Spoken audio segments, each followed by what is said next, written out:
Hello, everyone.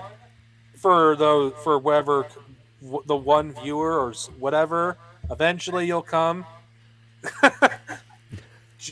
Man, this Hello. sucks.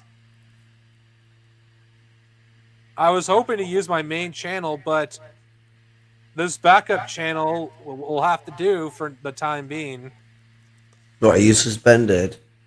No, it's just I just have a strike, and Yeah, unlike because last time, I wasn't able to address what happened. So this yeah, time I can address on what happened, like right after it happened. Now, for context, okay, why am I talking about censorship for those of you who do not know? Because my channel had a strike yesterday, as of this recording, for those of you who are watching it afterwards, about hate speech. Now, think about the hypocrisy about hate speech. Everyone who knows anything about fucking the algorithm on YouTube thinks the idea that YouTube cares about hate speech is laughable. yeah. There's plenty of Nazi shit on there that doesn't get taken down. Yeah, it's like where the fuck is the why is it Matt? Why is Matt Walsh allowed to say his bullshit? You know, Matt Walsh is allowed to produce a documentary that is incredibly transphobic, have it air on YouTube, and no one gives a shit.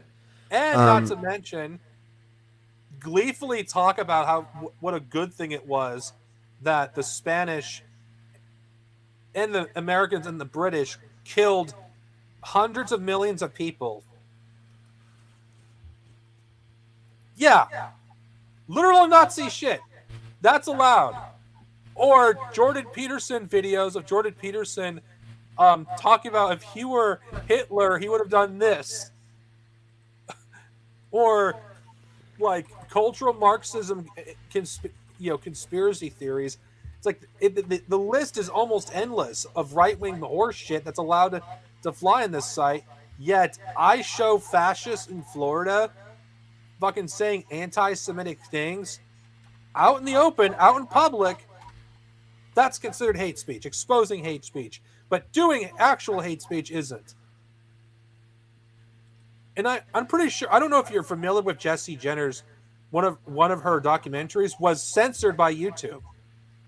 Like she literally had to appeal because she made a joke. It had to do with her debunking of Matt Walsh. Basically, like it was a visual joke where she dressed slightly lewd while wearing a Matt Walsh mask, and it was seen as too much. And she took the piss out of what was the joke again? It was Matt Walsh's masculinity, like and his frailness about it, and it's basically just reversing the shit that he does on us, where he tries to push our fucking transition as something that is to be seen as in one's head and a disformulation and spinning that round into a crafty joke, and that was seen as breaching YouTube's terms of conditions. But literally calling for transgenocide, nah, that's fine. Trump can go online and call for transgenocide. Fucking Matt Walsh can go and do this shit.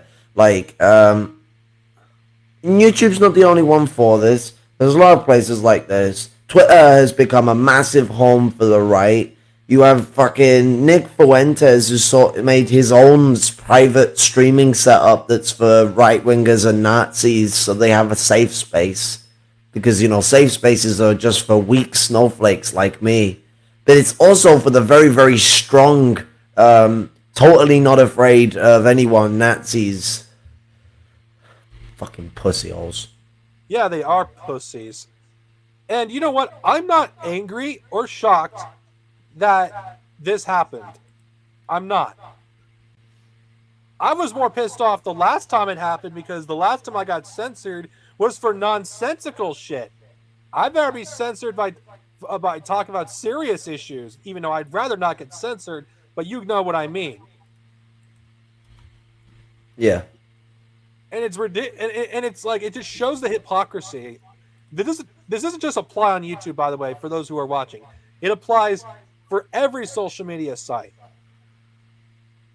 I've been permanently banned on Twitter when I called J.K. Rowling, who's a fascist.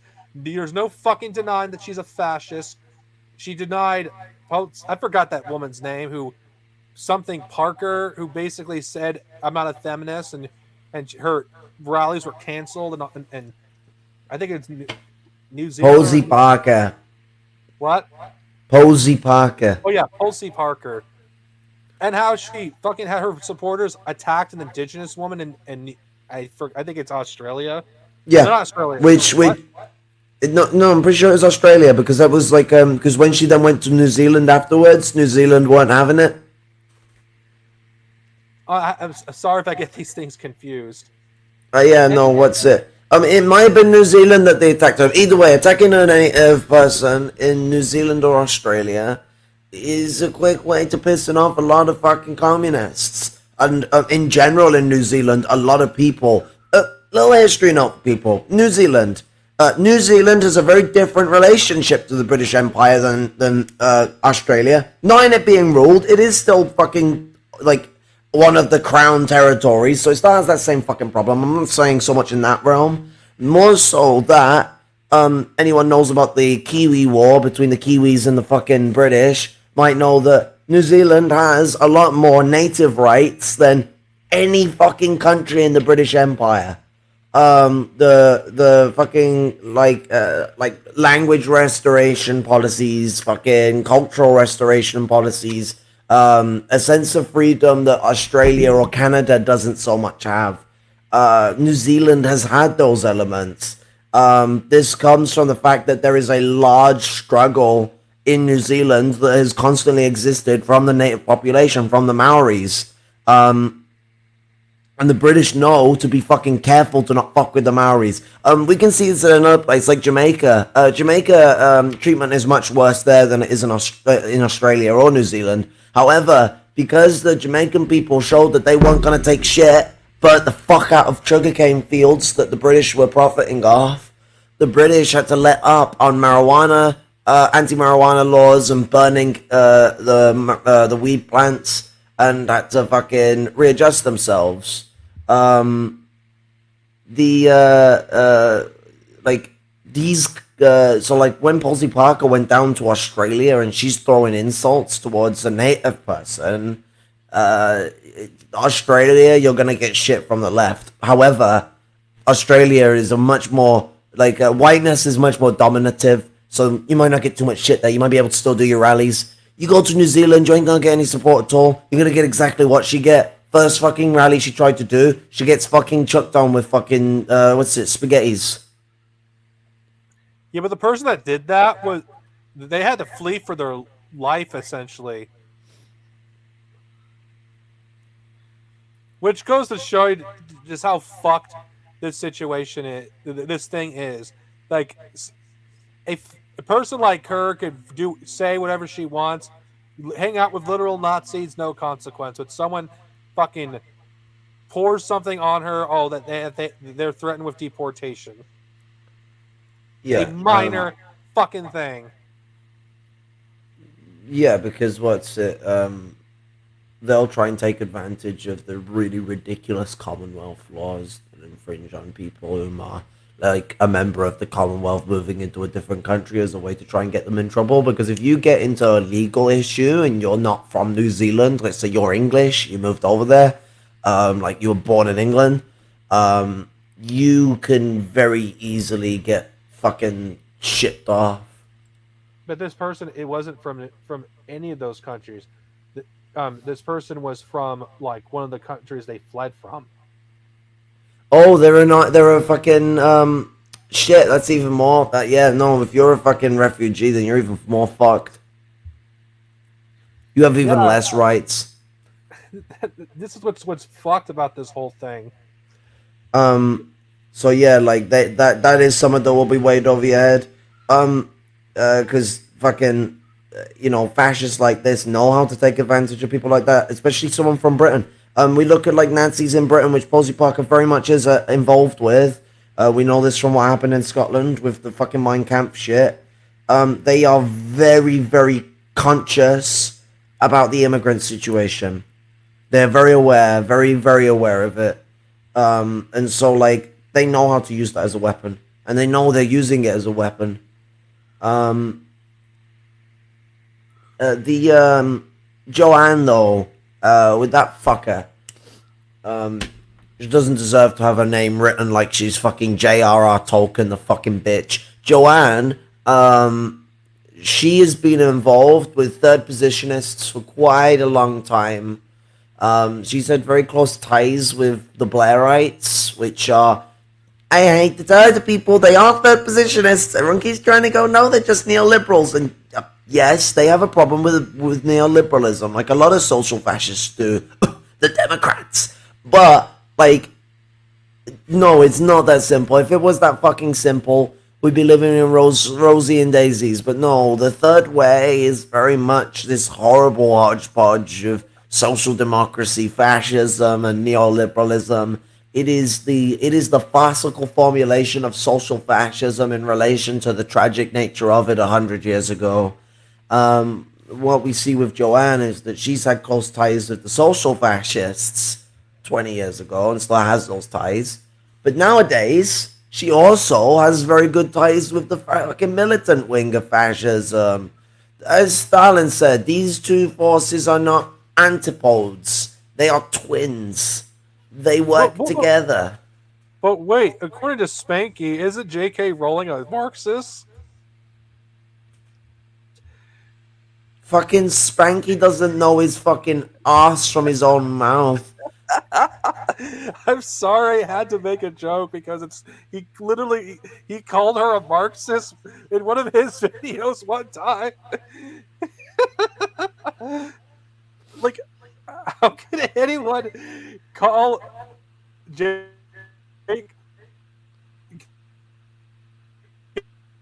Oh, you're having a connection issue there. Communication breakdown. It's like, did he ever read the books? Because I don't see any Marxism in any of the books. Yeah, but to Caleb, being an anti-Semitic Nazi is the same as being a Marxist.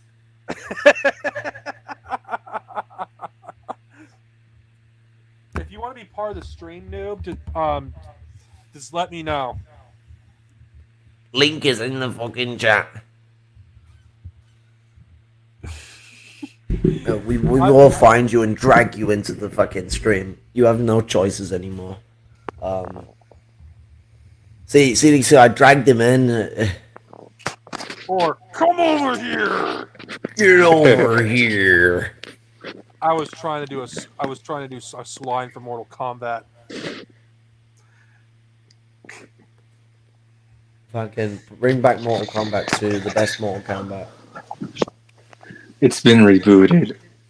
Actually, the best Mortal Kombat is Mortal Kombat 9. Okay, yeah, but like, I'm too poor to have had enough experience with Mortal Kombat 9 to say it's good, so I'm just gonna sit within my like. If you have an Xbox 360, you can literally play it. If you got a used copy, or if you have. Yeah, no, I could get it nowadays. It's just when it came out, I couldn't. So I was like, when it first I was like left out of that one. So I'm just sort of like, I played 11. 11 is good, but like I don't know. It feels kind of boring compared to the old ones. Not enough characters. All the good characters, like there's loads of characters, but there's not enough when you have the base game. You have to get DLC to get good characters. What happened to Mortal Kombat and having loads of characters just free? Well, I say Mortal DLC Kombat 9 packs is the best Mortal Kombat from a gameplay perspective, and it has all the characters that are essential, and it's not full of third-party characters that shouldn't fucking be there. I'm fine with the third-party characters. Just make them free. Stop making me pay for them. I don't mind playing as Arnie. Just make it free. Because Mortal Kombat is kind of like humorous. It breaks the lines of reality a bit, so let it. I don't mind. Its story is not really what I'm there for, as much as it's fun to engage with it a bit. You know, there's a little thing you could do to get all the characters. I mean, you could just sail the high seas. I need to buy a boat first. I don't have a boat. Anyone got a boat I can buy?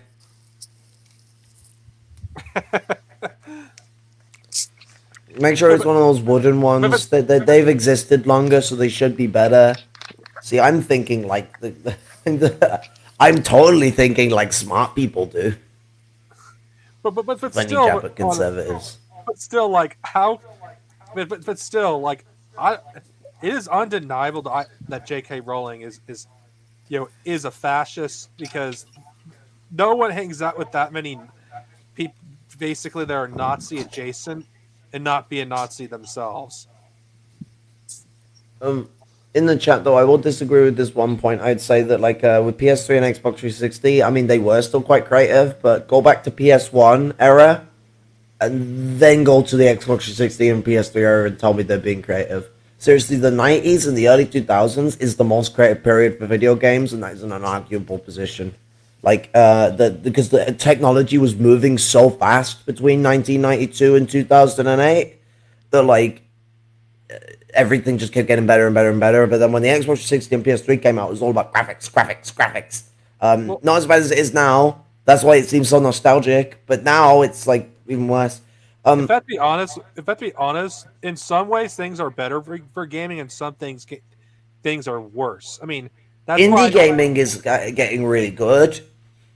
Well, I'm just saying because you didn't see that many indie games, like or games with smaller budgets back in like 20 years ago, like you did in Yeah, the. you didn't get indie games back then because AAA didn't exist 20 years ago, fortunately. It just I do. There is creative games still being made. It's just they're not made in the high budget realm. Do It's you the know what the small problem budget. is as well? Is that they can easily die because the only way those games can exist is they have to release them early so they can make money to keep funding the development. And when people see that game's early access, they think that game's going to be a load of shit for ages and might not be finished. So a lot of people don't buy them. Or a lot of people buy them, then the game collapses and they're out of pocket. Or you're Game Freak and release a buggy piece of shit like Pokemon Scarlet and Vomit, which barely fucking work. And I have good. haven't played them.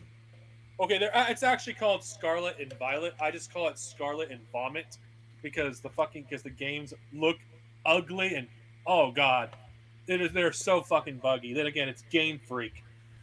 Like, it's like hey, you know what?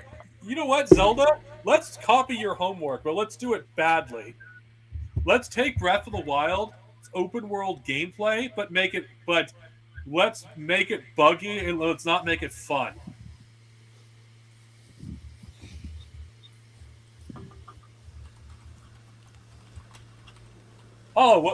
Instead of doing Skyrim but with Pokemon, let's just do a open world Pokemon game that's not really open world and just fuck it up. I mean, Pokemon always was open world. What? Well, here, what I mean by open world is be able to go to any area you want when you're done doing whatever thing in the game. But the problem. Okay, yeah, Pokemon wasn't like that, but that was kind of like Pokemon's supposed to be like, fucking what's it? Like old Japanese RPGs, which weren't really open world. They were always kind of semi-linear, top-down RPGs. Speaking of which, did you know Japanese developers hate the term JRPG? Yeah, what's it? Probably. I mean, no, we don't call Western RPGs fucking Western RPGs, so I get the annoyance.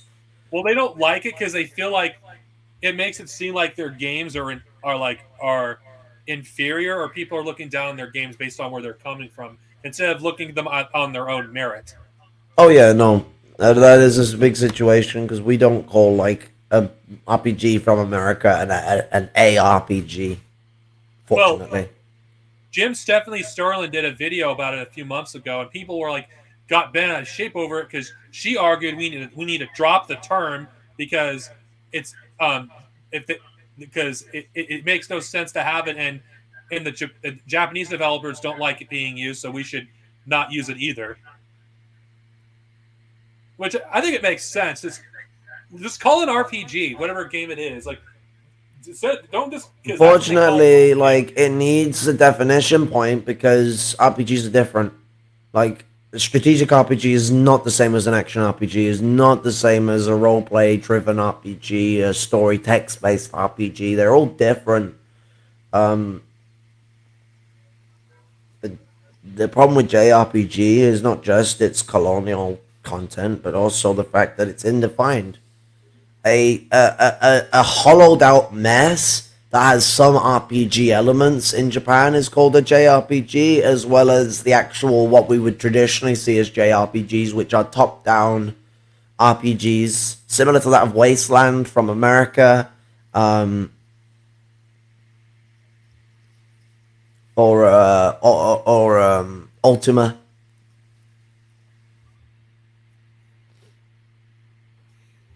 I'm going way back there, bringing up the Ultima series. But anyway, on the sense of censorship, fucking wordplay, um, you know, people like Joanne are really ingrained in the efficacy of censoring when we look at the fact that she has very strong connections to the point that when she produced her transphobic article, it's able to be highlighted and produced by the BBC. But any sense of criticism against Joanne is neutered, it's censored, it's flagged. On YouTube, if you mention anything about trans people because we're such fucking devils, you end up getting flagged for sexual matters or shit like that. I could genuinely be talking about social dysphoria, nothing to do with like sexual matters in any way, shape, or form, and it will still get flagged for it because fucking what's it? It's coming into line with community guidelines around bloody bloody bloody blah, and it's like fucking. It's an easy way to get demonetized. Put fucking trans in your name of the fucking video, and boom, you're demonetized. Now, people should grow some fucking balls and just get demonetized. Be nice if people actually cared more about the message and not the money. But like, nonetheless, it's a way of using that incentive of making money as a way to hammer people into very very specific frameworks of funk. Well, that's how you can tell who's real and who isn't when it comes to talking about the issues that affect people. Because if they just stop talking about it because of monetization, then that shows they're not serious. Or they'll do it where they'll talk about it, but they'll talk about it less. They'll sideline it, and they'll be like, "I need to make a special video that is monetizable. That's within the things I love." And it's like, okay, why are you making it this sort of like weird motion of self gratification? Just shoulder the fucking situation, because these people. I'm not on about like we're not about poor people here. Like, poor people ain't the ones that are making fucking tons of money on fucking YouTube. We're on about people that have, like, petty bourgeois livelihoods to middle class livelihoods. Like, to fucking, that are doing well for themselves. And they have to throw a pissy. I mean, some of them may even just be labor aristocrats. But a labor aristocrat has a fucking job that is securing them. Like, they fucking, what's it? These fuckers flip and flop to whatever fucking suits them. There's snakes in the grass.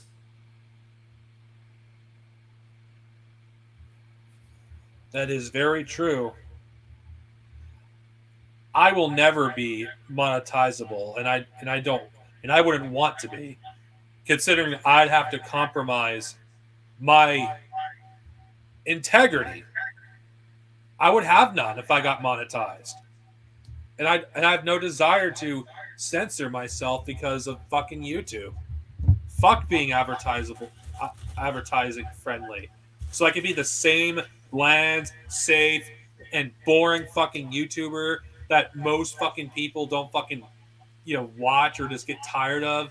I don't want to be like a fucking Angry Joe, or fucking, or someone like, I forgot what the other people's name, or like, in fact, I don't even know who most of the top people are because I don't pay attention to them. Actually, I Same just sound like here. an idiot. Or ContraPoints, Bosch. I don't want to be like those fuckers.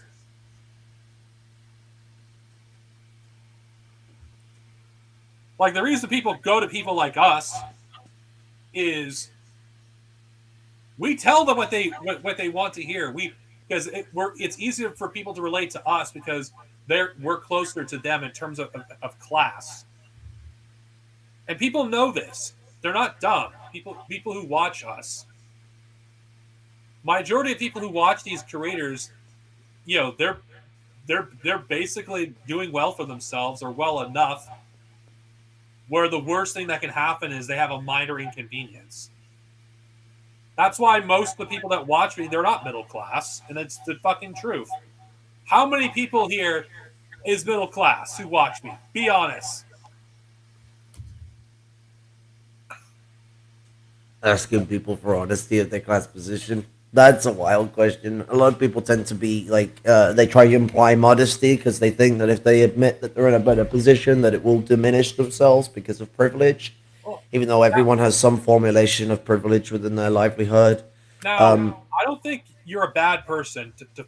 Just to clarify, if you're middle class, you're not automatically scum or a bad person. You're automatically devil worshippers if you're anything higher than 20 cents an hour. If you earn more than 20 cents an hour, you worship Satan. Does that mean I worship Satan? Yes. Now you are a follower of the Church of Satan.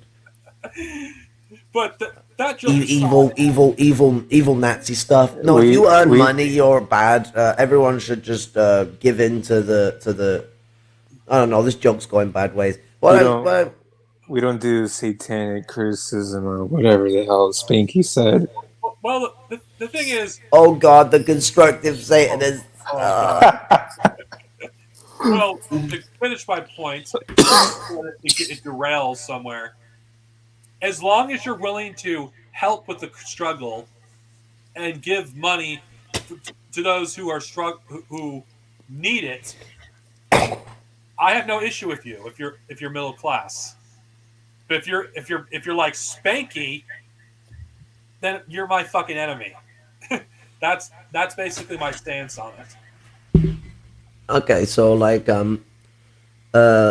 what do you think about the LGBT conservatives talking crap about the LGBT community? Well then, so like, if we're to look at this situation, what we have is people with a lot of power in society through their capital taking advantage of the fact that they can get light talking shit on us. There's a range of this. You have the people that, I mean, some people were tricked into it, but some people actually went in to push fucking propaganda about detransition as this wild problem. We then have like people like what's it fucking Jenna fucking can't remember his name.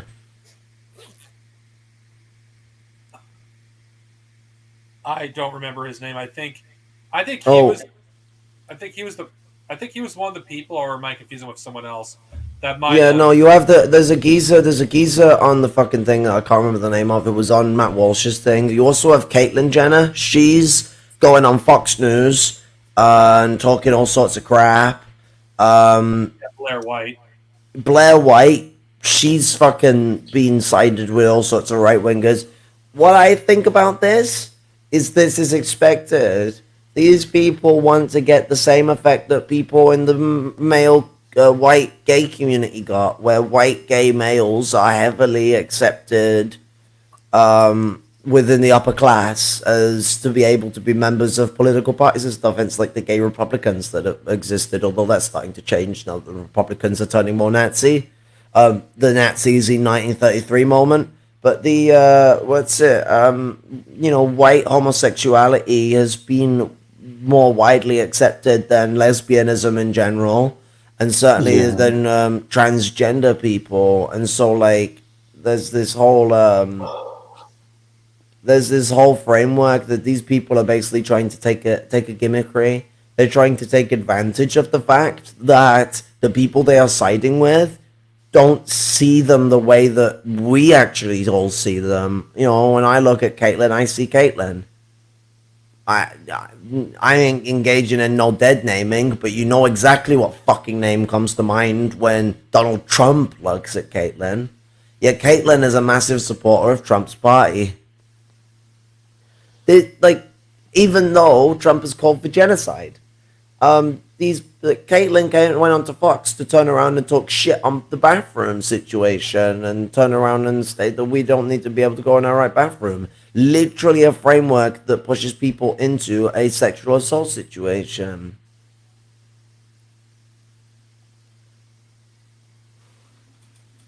Yeah.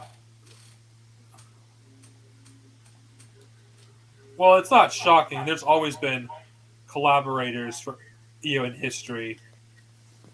If you study the Nazis, there was a lot of Jews that collaborate, or you know what I mean, Jews that collaborated with the Nazis. Even though, like all most of them end up in concentration camp themselves, or were forced to flee Germany. Um, Rayman, there are people who detransition. It happens, and it is like less than 8%. Like, of people who actually want to detransition. Now there is a higher number of it, but the fucking what's it? That higher number represents a lot of people that are doing temporary detransition whilst they are trying to deal with situations like abusive families, restrictive frameworks, towns that they live in that are transphobic, that restrict their capacity to continue with their transition, whether that's a detransition from social transition or a detransition from medical transition. Because detransition doesn't just mean medical wise, but everyone uses the word as if it means someone stopping HRT or, wanting to reverse the GRS. Or, well, SRS, sorry. Well, none of this is surprising. It really isn't. People shouldn't be shocked that all this is happening.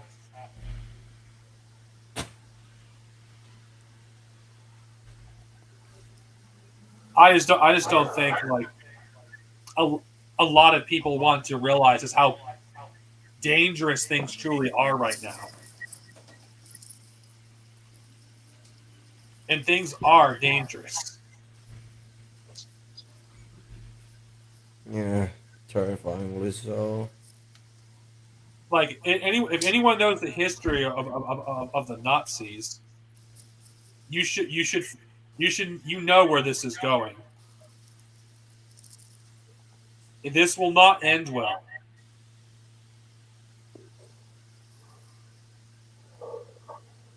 I know being trans isn't about surgery, Rayman. I'm just saying that's what people normally imply when they say detransition, and that's what a lot of people are focusing on. They're focusing on surgical and medical elements. I didn't just mention surgery, I also mentioned medical, which also involves HRT. HRT is a medical transition. It is physically changing people into the opposite sex by secondary, and it alters primary sexual characteristics, i.e., like a penis turns more like a clitoris when you take estrogen. Um, but yeah, there are people who decide they're trans when they're a child. Like, well, decide's not the right word. They think that they figured out that they're trans, and it turns out that they're not. These things occur. Like, that's the whole point of like puberty blockers and being able to experiment, come to understand yourself, and then when you're 16, being able to actually engage in the Hurrita.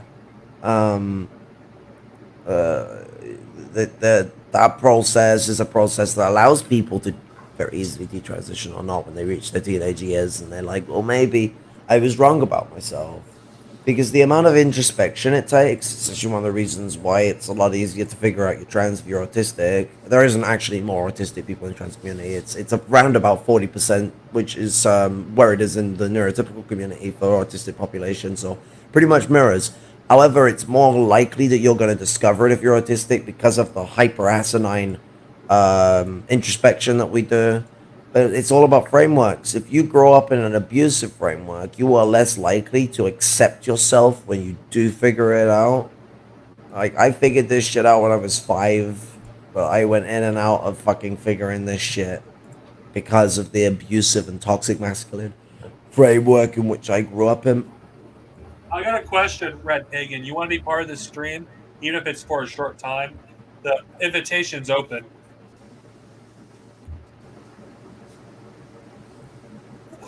And here's another thing that's really scary. There's like, of course, I should have talked about this, but since we're doing a stream now, remember what happens with Target? Remember that's some scary shit. It really is what happened at Target. What are you on about with Target? Oh, There was a shooting. Terrorists were like terrorizing the workers and freaking knocking shit over, and Target doing what all capitalist corporations do, basically caved and basically moved all the Pride stuff, and then you have people like Matt Walsh gleefully celebrating, and Tim Pool basically implying that they'll make these people disappear, legally or not. Basically, full-fledged mask-off, like genocide against LGBT plus people. They're not hiding it anymore.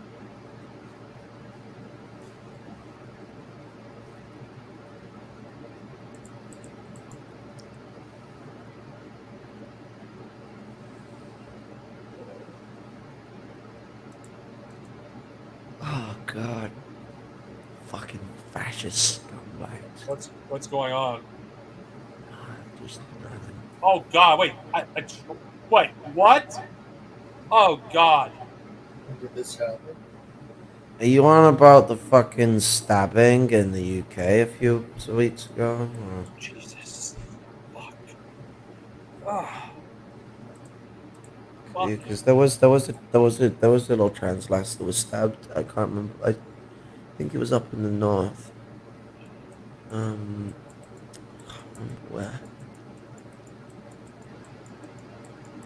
It might have been Liverpool, but that sounds unusual because Liverpool is. I mean, it's not completely because Liverpool does have a very strong pride. It's got the largest free pride event in the UK.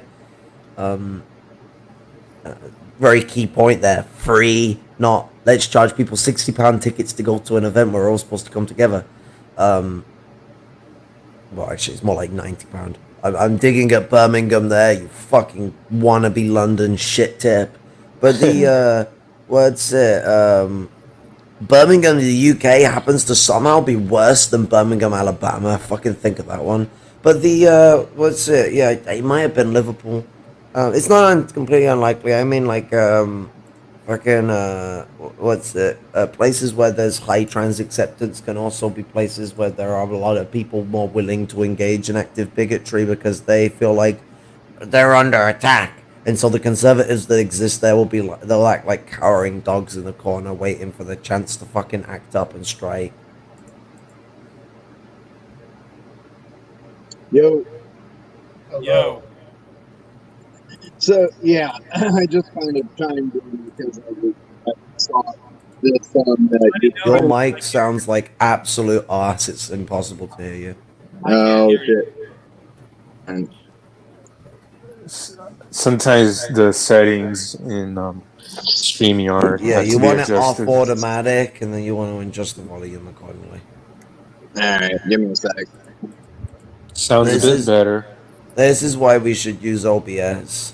TMs, yeah.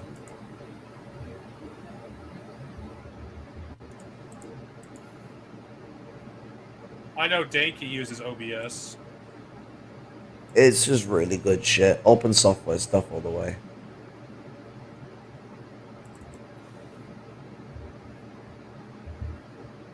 OBS, it stands for Open Source Broadcasting Software.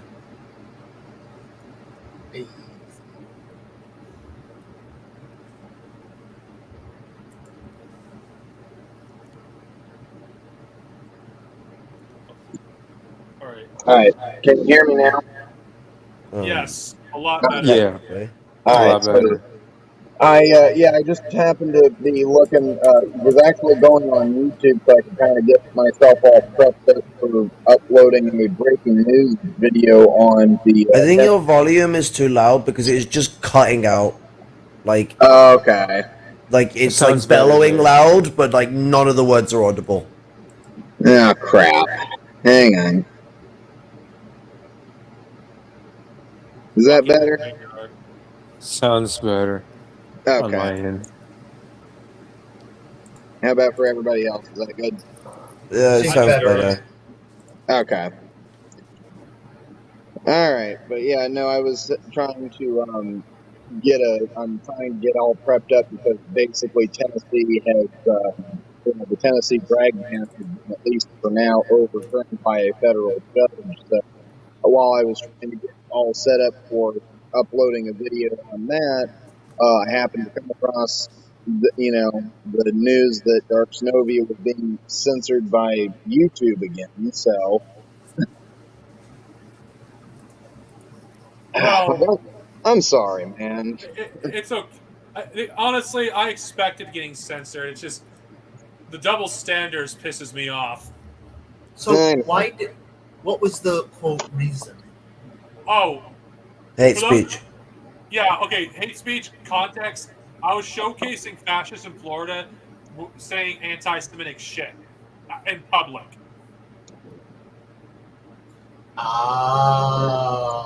Okay. And using anti-Semitic slurs, which I will not say here, but you know the common ones. Yeah, so you're doing research on fascists, and they just somebody. Well, the No, video was unbridled. It was just the video, I was, Yeah. which I was allows YouTube to loophole you because like just the video. I mean, that can be classified as a production of hate speech, a Yeah. reproduction of it, rather than something that is an analytical critique of said video.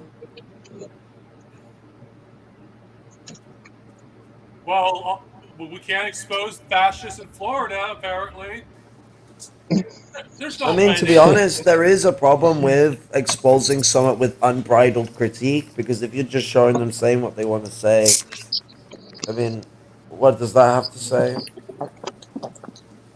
Because YouTube doesn't give a Yeah. shit what your title says. All they give a shit is that there's stuff in your video. Yeah. And it leaves us open to be reported as well by dickheads who want to get us in trouble by abusing that factor. I'm shocked it lasted as long as it did, because I have a dedicated group of people on Discord. They Yeah, didn't yeah. You censor have. me for my fucking what's it You know, I'm not video about joking. There's Hezbollah people on. for ages. There's a dedicated group of Star Wars fans that despise me. Yeah, Well, you've yeah, had but that's haters. because that particular group is all just a bunch of like neo-Nazis and shit, aren't they? People that fetishize the Empire is like, they were gonna do good, we promise. Luke ruined it all. Not just the Empire, but also like the entire like First Oh Order shit! bullshit. Oh god. What was the last thing you heard me say? Because I didn't hear anything. If you guys said anything. No, I was just basically saying that all the people that hate you in the Star Wars community are like neo-Nazis, and they like basically like glorify the Galactic Empire, and then I was basically saying something right, not just the Empire, but also the First Order bullshit. I mean, like, a You lot of know, these people will I have would. problems. A lot of these people will have problems with it, but their problem with the First Order is they wasn't cool enough. They're not as cool as the Empire. They make the suits bad. Kylo Ren's too edgy. We wanted another Darth Vader. You know. I'm just gonna say this. Nobody knows how fucking fascist the Star Wars fandom is better than I do, because I've been in the belly of the beast. Do you have any idea what your average expanded universe group is like? None of you do on Facebook. I have don't think enough I of an watched- idea, trust me. So many Nazis. Like, you have people who weren't even talking about the EU. We're talking about cultural Marxism and how it's ruining Star Wars. This is why I've come to the conclusion that the only healthy Star Wars fans are the ones that like the lumpen characters, basically like bounty hunters, smugglers, other such peoples of the societies. Because this Empire fucking Republic worshipping shit is kind of unhealthy. Well, honestly, the most healthy Star Wars fans I've seen are those who just enjoy Star Wars for what it is, or just enjoy it for the story and stories and whatnot. It's like, God, fucking damn. It's like I love. Okay, don't get me wrong. I think some of the Jedi are good characters, well written characters like Mace Windu, but I'm not going to glorify their ideology. Mace Windu is a fucking imperialist. No one's going to convince me he isn't. Yeah. If Well, anyone and read, he's fucking shit-lived to boot, you know. if anyone read Shatterpoint thinking that Mace Windu was based, it's like, no. Like I said, the only people that think that Mace Windu is actually like super cool are like the fucking like shit libs that you'll see on Twitter. Well, I do think he's a good character, and I think he's a badass character. But I would never. I He don't, is. as a person, like in Shatterpoint, he literally like has a Western chauvinist like mindset. He literally basically called the people the Koronai, which that's what fucking basically savages. Yeah. He didn't use that word, but he implied it that the Republic represented civilization.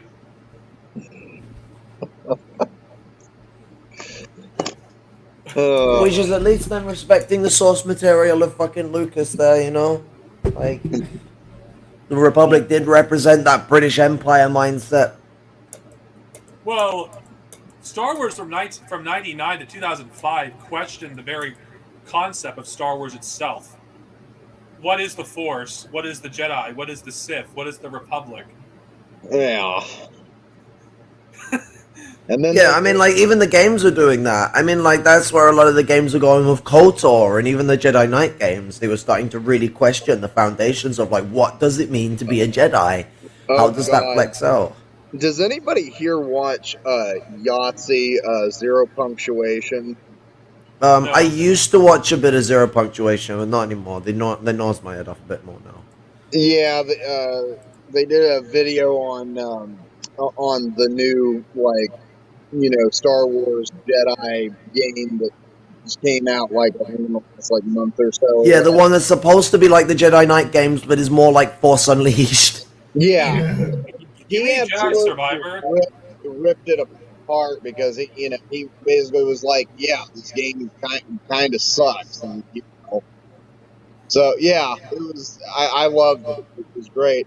The one that I'm waiting for him to do is because they just put out the Diablo 4 game. I'm waiting for him to do a review on that. Because I have a buddy of mine that lives in Indiana. Yeah, no, I'm sorry.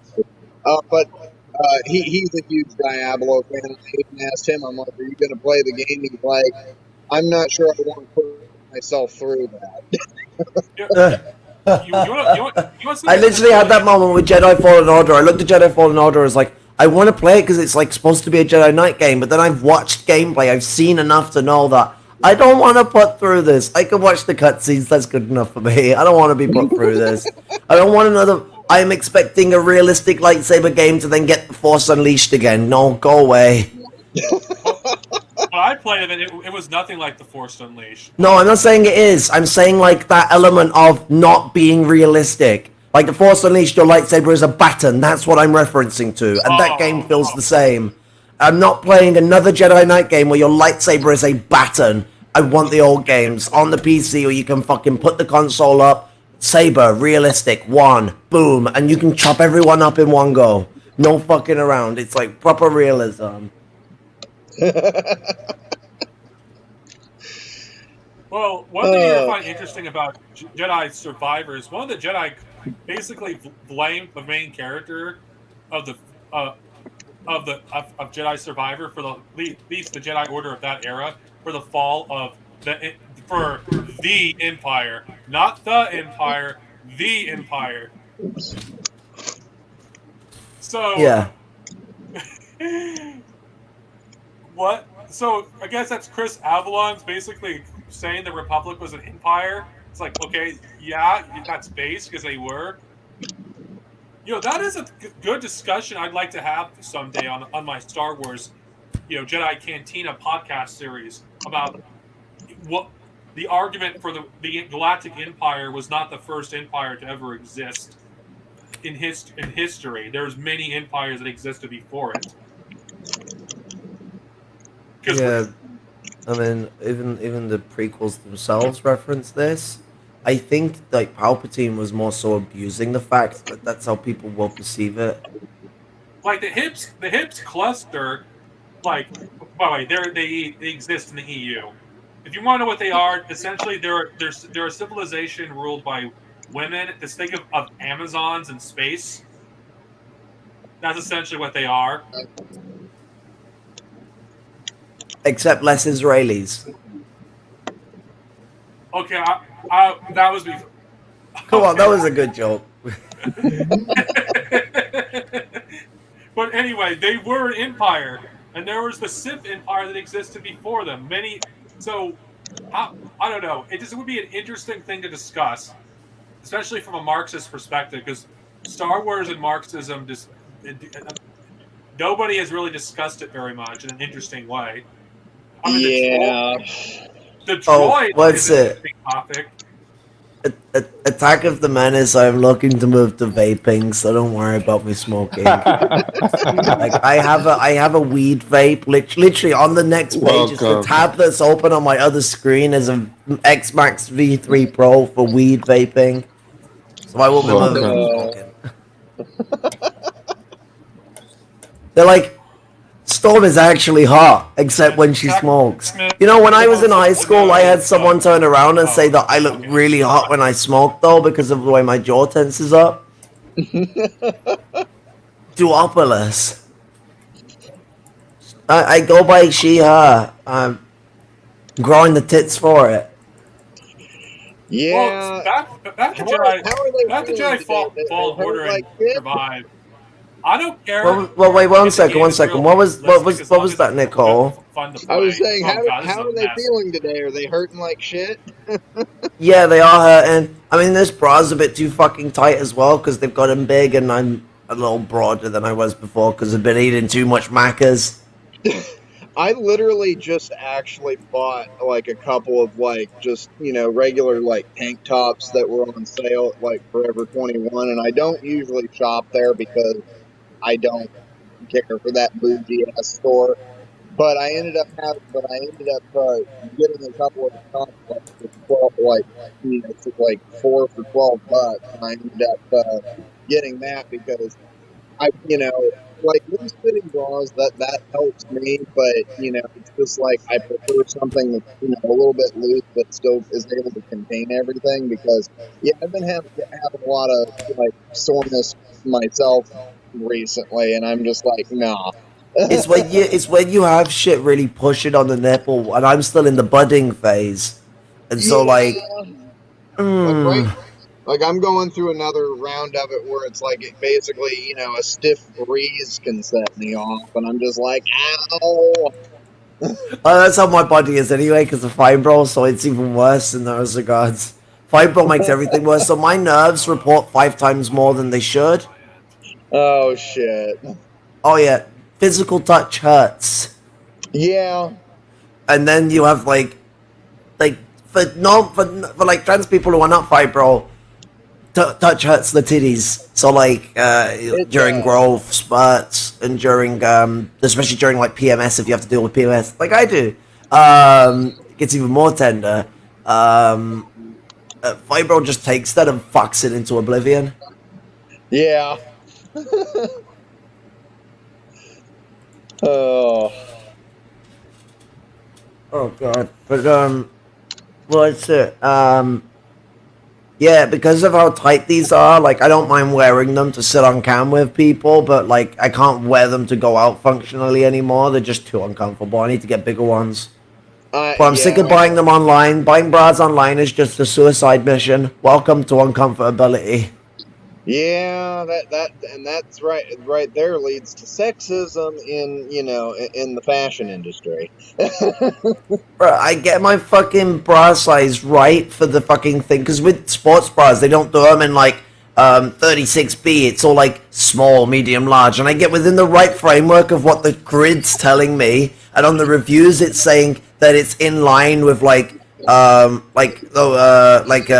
it's comfortable for general body sizes, because a lot of this stuff comes from China, and like people over there tend to be of a smaller build, so clothes tend to be smaller. If you've ever bought like a medium thing from China and then found out it's too small for you, Oh yeah. that's great for body dysphoria. But the and they said it was accurate, so like I'm like, okay, I go and buy my size, and already fucking they don't fit. It's been like less than a month. I'm a bigger, I'm a chunkier person, so like like even when I was wearing men's clothes, I was like an extra large, like a large to an extra large. So now whenever I buy like my clothes online and stuff like that, I just purposely go up like a size, larger than I typically would. So I wear like double XL like women's clothes just because I know that I'm going to get the fit that I want 9 times out of 10 if I just go up a size, because that another thing besides them being like super like going after like people's figures and stuff like that, and just sexism in the industry in general, they're also very fat phobic, and it's one of those things where like they're not very conducive to everyone's body size and stuff like that. Some people, it's like they're fat because they're have a bit more of a bigger build and stuff like that. And for me, that's just kind of a thing with me. I come from a family that says that, and granted, yes, I could lose a little bit of weight myself, but that's beside the thing. Even if I was to get to a slightly healthier weight, I would still be, you wouldn't really be able to tell me to do much because I'm, like I said, I'm just a naturally, curvier gal. Indeed. I got everything that you said, and I will respond to it. But the first thing I will say is your audio's starting to scoop a bit. Try rising it just a tiny little bit. Sorry. Okay. I gotta actually hop off because I gotta get ready for work here and get to moving. So, but I wanted to just hop on and just kind of, bring up the thing about Tennessee overturning the Tennessee drag ban getting overturned, and just kind of basically say, I'm sorry, Dark Snow, like we kind of have come to expect it because they're not YouTube, and a lot of social media isn't really very friendly with leftists anymore. But they never really have. But the point is that they're getting more and more aggressive. So. But yeah, I gotta hop off. I just wanted to pop in real quick. I would say one thing funny before I go. So I'm obviously not a very broad person. Like by cis male standards, I'm not very broad. When I told my mom that I bought 2 sets of sports bras unpadded, and I bought them small and then medium, none of them fitted. You know what my mom turned around and said to me? She didn't go, oh, well done that you've been growing so much. It's just she slandered me for being broad. Like she didn't say it in a way that'd be slander, but the way she came across it's just her perception of me. And then she also slandered my little sister for being broad as well. Now my sister is broader than me, but like actually she might be a similar broadness. She's about similar, maybe a bit bigger than me. But there's nothing to bring that up. That's nothing to do with it. A, why are you embarrassing her when she's not around? And B, like, what does that have anything to do with me and my size? Right. Like, yeah, I might be broad by cis women's standards, but, like, should highlight where I'm at least not broad by male standards. And see, this goes back to something I had mentioned on Twitter earlier, and that's the thing about, all those, like, I'm not saying your mom is gender critical or anything like that, but it's in relation to some gender critical aspects and stuff. And God, gender criticals. And it's about this whole thing about, they preach feminism, but then, like to just like break, other women. Every rule of feminism to ever exist. Yeah. So it's just like, and that being one of them. And it's just like, why are cis people like this? I've already cut off from my mom very, very recently anyway because of another event that was intriguing. Oh shit! I'm sorry. What's it? It's one of them. Like fucking, my family's a mess. Yeah, that's why I always say that I acknowledge, and I acknowledge my privilege, and I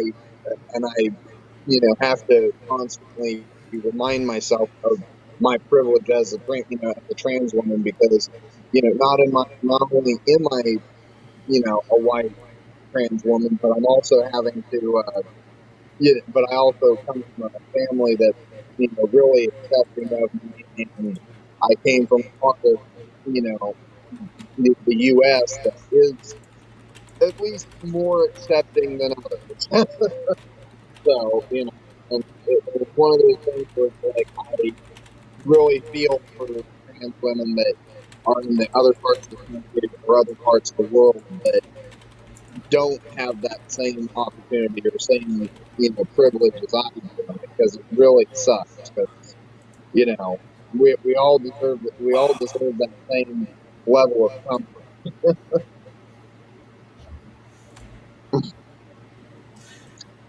My internet has been really bad in the past 20 minutes. Ah, shit. It's okay. Well, we kept things flying by the heel before Pagan has to shoot.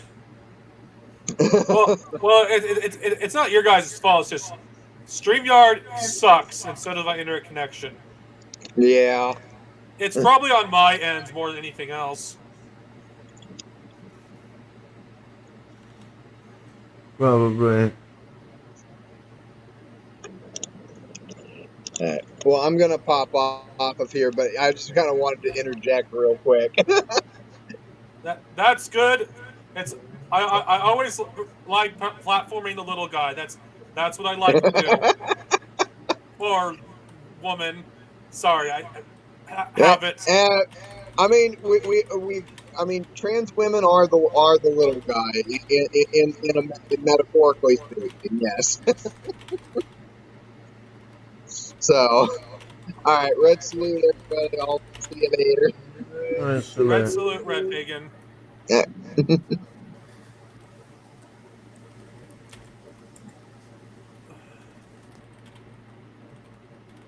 All right, jeez. I really hope that this didn't affect the stream. Whatever, it doesn't matter.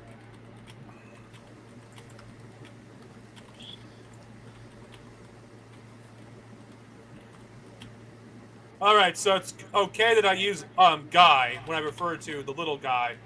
I don't know. I'm trying to be okay. Okay. I'll just be quiet. You barely talked, Kungaros. Oh, yeah. I don't know why. I feel like I don't know. I just spent the last 2 hours building a Rorschach. Not a Rorschach. What's it called again? That's it. Your mic sensitivity might need turning up a bit. This thing.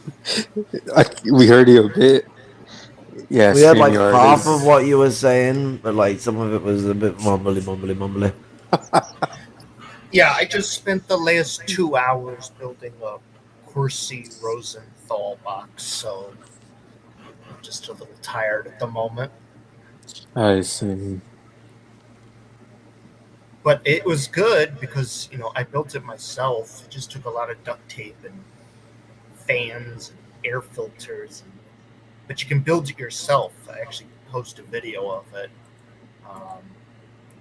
Good for collecting particles in the air and stuff like that. I'm just going to say this. Saying what is a woman is very racist and colonial.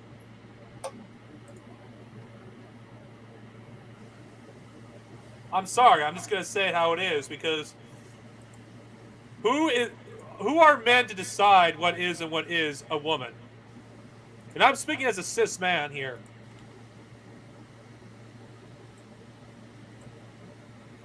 Because look how black women were treated, or indigenous women, or women of other ethnic groups. Are they women according to these people? Now I'm asking a rhetorical question. We all know what the correct answer is. Same thing with trans women. I asked the question, what is a woman? What defines a woman? Is it? And for me, it seems like these people, what they consider a woman is a woman that's white and submissive to the for the patriarchy. I think that's the word I'm looking for. Okay, I probably got some multiple facts wrong, so you're free to correct me, Kara, on this one. I mean, what's it? What is a woman? A woman is a very indefinable thing. Like, what are you gonna turn around and tell me? Does it mean having a vagina? No. Does it mean having a womb? Obviously not. Does it mean being able to give birth? No. Does it mean having tits? No. Those things can be parts of having a woman, but those things can also be part of being a man. Being a woman is a social connotation that is so fucking diverse. You would be sat here for 1,000 years trying to describe every fucking formulation of what is a woman in the world.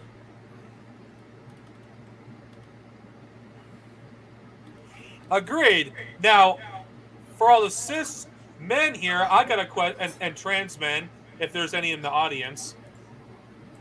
What is a man? Now, there's multiple interpretations what a man is.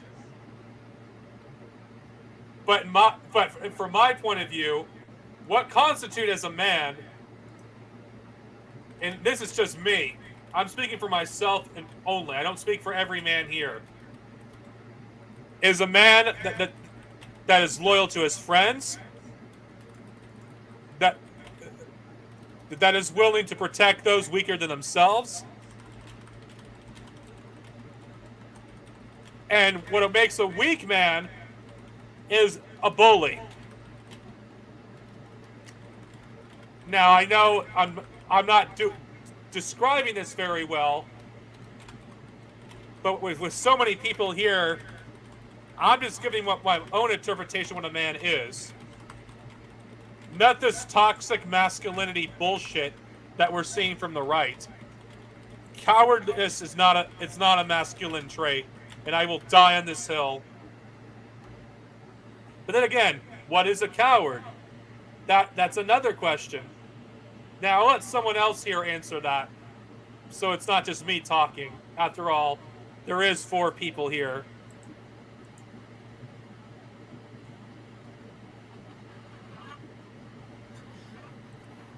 Yeah, what is a man? What is a woman?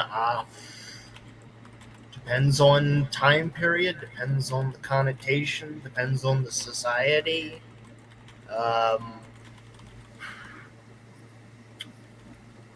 Yeah, that's the best answer I could give you with that one.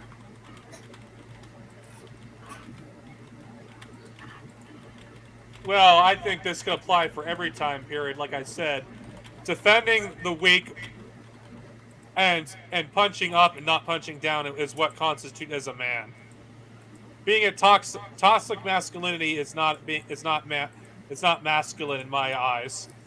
It's overcompensation. It's a real man would be proud of himself and would be happy with themselves, of who they are.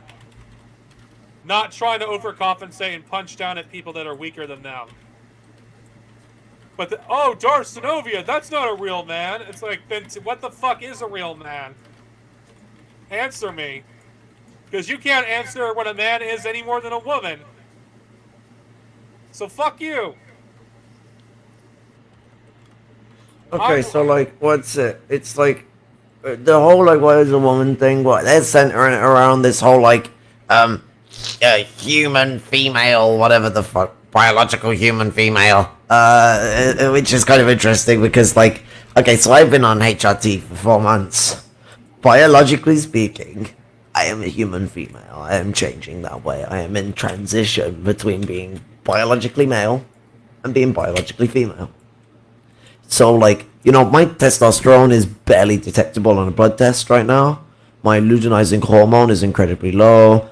I have a nice amount of estrogen going on. Can't fucking remember the actual score on that one because I'm a dingus. Need to ask the doctors to email me my results or whatever the fuck. Send it in the post so I can check. But my system is not running on testosterone. Like, there's nothing about my system that is running on testosterone. So get fucked. Well, I mean, obviously, there's still usage of it. There's forms of testosterone that exist in all bodies, but I mean, like, the actual, like, main component of my body, that shit, like, the dihydrotestosterone and shit, that's, also, this shit's all centered on this, like, white femininity crap. This bourgeois white femininity, very, very upper class femininity. That's how they define what is a woman. Matt Walsh himself is a fucking upper class Christian. Someone who's also Matt Walsh so is comfortable with going around and mentioning how much he fetishizes. I can't remember how he fucking worded it, but he fetishized 14-year-old virgins. yeah. Matt Walsh's Twitter bio says theocratic fascist. Not kidding.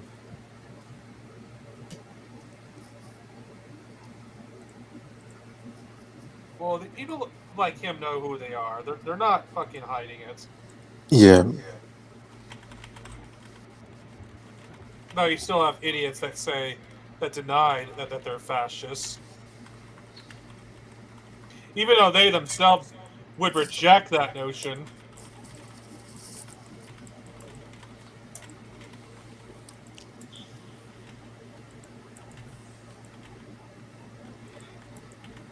Yeah, which is kind of weird because when calling yourself theocratic by definition, basically coming out pretty much as a fascist in terms of like it's just total control of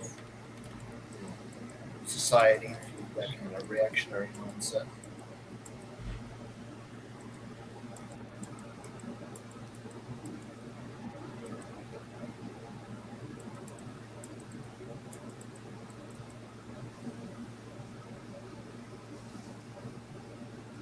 It wouldn't surprise me. I mean, one of my coworkers, fucking, I tried to prove to him that Ben Shapiro was a fascist, yet he denies it. But again, libertarians will always deny that they're fascists. Bingo Shapiroid. Yeah, because it's not socially acceptable among most people to be an open fascist Nazi. Telling me that's not whatever normal they- behavior? Yeah. Shit. Better sell all the bobbleheads. We just got loads of Himmler bobbleheads everywhere. Well, these people know exactly. They know that they're. Well, libertarians don't want to admit that they're fascists because a lot of them don't even think fascism is just big bad government. It's when it's the big bad government coming in and doing all the harmful things to the people. It's a question of fascism that's coming to town. Government bad.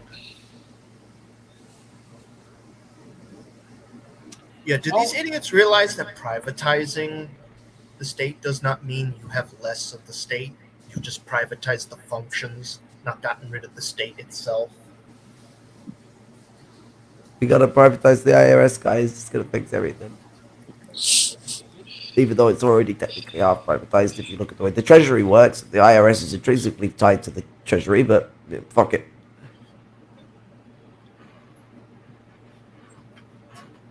America, where even the Treasury can't be fully publicly owned, because that would be communism. Of course, the open fascists, they don't deny who they are, but It's those who are in denial that they're fascist are the ones I'm talking about here. Like, I remember this libertarian coworker of mine one time, when I brought up the topic of decolonization, he felt uncomfortable. Good girls, the fans want you on camera. You don't want to see me on camera.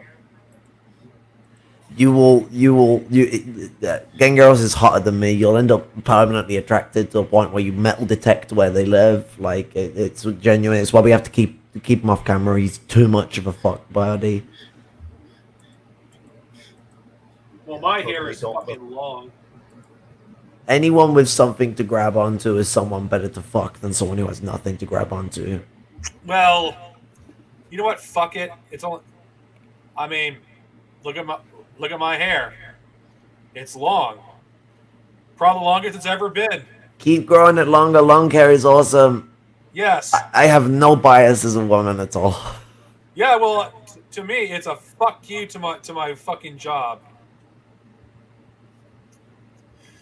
That's the whole reason I didn't grow my hair in the first place. I stopped. I mean, I just like, you know what? Fuck it. I don't mind if my brother can have long hair. Why can't I? My goal is to freaking have my hair as long as possible. Since I'm basically in the marginalization in society anyway, politically. Why not just go all the way? Fuck it, let's go for the hippie, fucking stereotypical look, minus the beard. I will not go with the beard.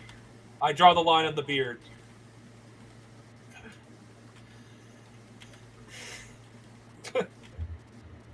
Thank you, Stud Money. By the way, that's probably the first time I showed my face in like almost 3 years. For more than a second. Fucking Christ.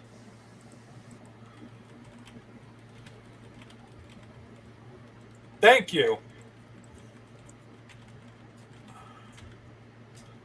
Well, if you probably don't notice, I brushed my hair back. I do it at least once a day. And I use shampoo and conditioner every other day. Well, advice from yours truly. Oh, I forgot. I was waiting for you to chime in, Kara. Oh, sorry. Well, I didn't hear that. Like, what did you say? I said yours truly. You gave me advice about my hair, about doing it every other day instead of doing it every day. Shampoo and conditioner. Yeah, like that's what a lot of sisters do. Shower every day but only wash every other day. And if you want, because you're doing it that way, you don't actually have to wet it either. Because when it gets really longer, it can be a pain in the ass. I don't wear shower caps because of my fibro; they make me really uncomfortable. But shower caps can be a way as well, where you can just completely not have to deal with I have wet hair once every 2 days. So like, it makes things less stressful. I know some women that don't even do the every 2 days. They sometimes do it even longer, where it's like, unfortunately, once on the Monday, once on the Thursday, once on the Sunday. Unfortunately, I can't do that because I do it the day or night before I work. I can still do it every other day, but I cannot do it more than 2 days. Unfortunately. It's like, oh, Darth Sinovia, you're not showering every day. Yeah, it's like, yeah, well, fuck you. I'm not wasting water needlessly. My hair is getting longer, and I don't want to. And it takes more water to wash it. I'm not gonna fucking waste fucking water needlessly in a state that has a drought in the first place, just so I can fucking appease my bosses. Fuck you. Oh, Attack of the Menace is calling you handsome in the chat. That sounds like some deep growth shit right there. Well, I do not like beards. They're irritating and they itch. I'm gonna have to report you to the I didn't say calling beards handsome, I said calling you handsome. I'm just gonna say this. Caleb Boffin should have kept that long hair. You should have kept the two Yeah, leather the seats. short hair makes him look like a pedophilic white version of NASA with the But weird NASA haircut. but Like, but but Spanky said that Star Trek is neoliberal. Thank you. Okay, Star Trek being neoliberal. As a Star Trek fan, I hate to be that guy. That isn't without merit. wait, what is this? Women are not loyal to their friends. That's just a man thing. That's not true. Well, That's what okay. men believe. I'm sorry, I'm scrolling back up the chat things I've missed. Yeah, like there's this like belief that like women have like weaker frameworks of friendships when that's not exactly true. Women form, we all form friends the same way y'all do. The problem is that toxic male relationships, especially when it is male domestic part of violence, the fucking what's it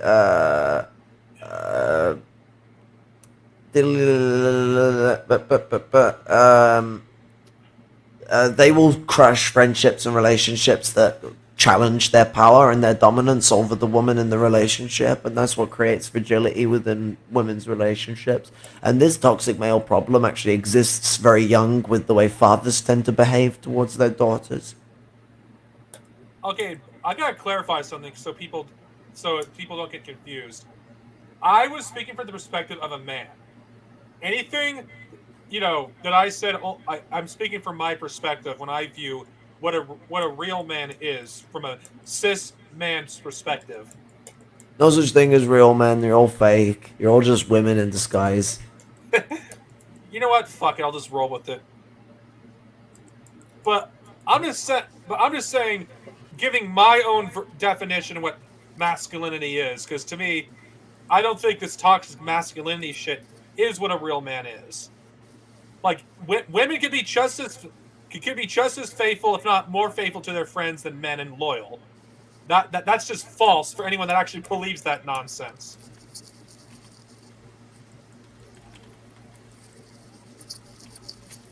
Like, I did say that I only speak from my perspective. I don't speak for everyone when I talk about what I think a real man is, or should I say what it constitutes as a man. Again, Jesus, this could be a discussion all. We barely talked about censorship, have we? Whatever. We talked about it a bit. I mean, like, we can still go into it. It's, because it's a widespread phenomena. Now, as for the topic of Star Trek being neoliberal, that heavily depends on what series you're talking about. Because I've heard criticisms from left-wing Star Trek fans who don't like the modern Star Trek that it's neoliberal. It's not left-wing like the older Star Trek shows are. Even then, there's some neoliberal stuff in old Star Trek as well. You can't ignore it. And I'm saying this as someone that loves Star Trek. I think the best Star Trek series that critiques Star Trek in a great way is Deep Space Nine. Like, one quote that that's great for me. It's like, you can't just leave the Federation. At least the Borg are honest that they're going to assimilate the Federation. Geez, I need to find the article. Of Deep Space Nine. It's really great that it breaks this down. Basically, Deep Space Nine basically argues that the Federation is the Klingon Empire, the Romulan Star Empire, the Cardassian Empire, the Dominion are all imperialist powers. Wait a minute, you can't leave the Federation. I thought when you get to a certain technological level, they come to you, and then they apply to you to join the Federation. Well, that's the Next Generation. Deep Space Nine, which is the reason why it's not liked by a lot of Star Trek fans, because it makes the Star Trek universe feel real and actually questions the soul of Star Trek, what it is. What is the Federation? Because Sisko says that those who don't live in the Federation the paradise does not exist for them. That it's easy to be a saint in paradise. And you see examples of this time and time again in Deep Space Nine, because in the Next Generation, you don't see that often like corrupt admirals or people making deals or carving up like territory like imperialists do in our world, or trying to appease imperialist powers.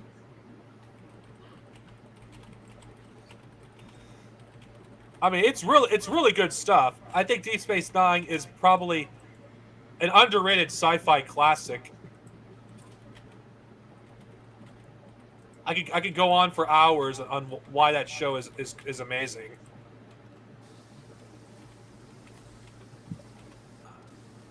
But then again, that could be a criticism towards science fiction as a whole, that a lot of it is neoliberal, colonial.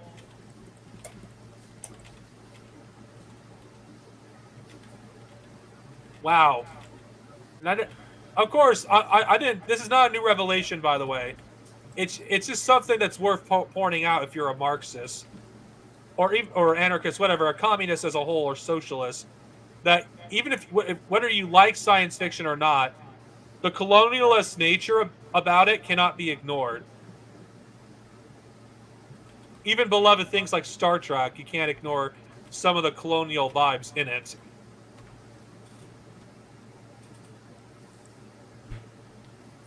Even though I don't think Gene Roddenberry had ill intentions when he made Star Trek to begin with.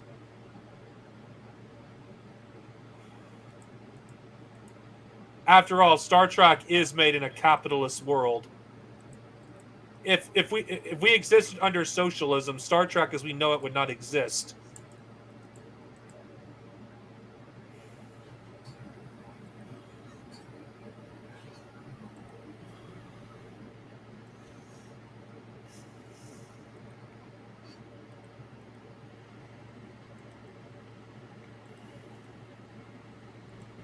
Oh, fuck.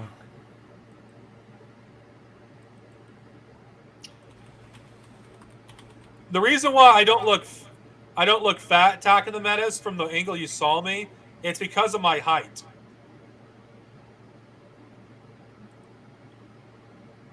It's much easier to hide my weight because I'm taller than a lot of people that are overweight, and the shirt that I'm wearing isn't tight. Yeah, people can do that sometimes. Depends on like what angle you shoot them at. I'd say that one time I looked at Mike Huckabee and I was like, wait, I saw him at like a different angle. He was one fat motherfucker. I'm like, man, that guy is fat. I thought he was actually skinny, but I was like, no, it's one fat ass motherfucker. You know what's really, you know what would have made some really cool toys? They were never made for one reason or another. Did you know there was going to be a crossover with TMNT and Star Wars? You can find the concept art on the internet. It's very, I didn't even know this until recently. Like, Michelangelo is Chewbacca, Donatello is 3PO, Leonardo is Luke Skywalker. I think they had Raphael as R2-D2, even though that doesn't make any sense, whatever.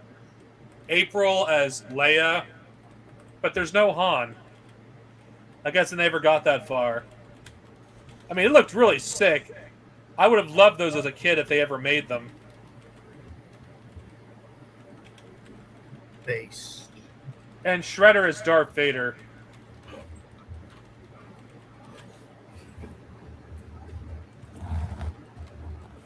Remember the Star Wars Transformers?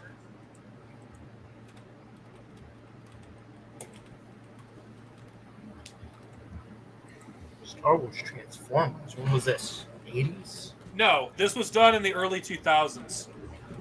You can look them up on the internet. You had various Star Wars vehicles that transformed. It was pretty cool. I never owned any of them. You had Luke Skywalker as an X-Wing, Darth I Vader. had Mace Windu. I had I think I think there was an Obi-Wan one we had, and then there was we had Boba Fett, and we had the gunship, the clone gunship. It was really cool. Those are probably worth a buck ton of money now.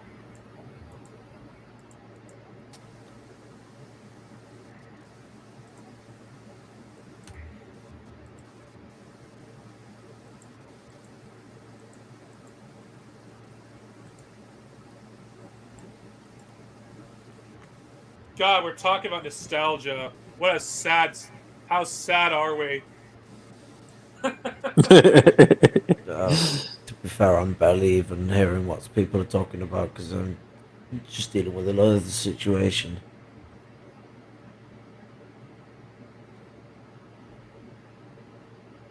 Um.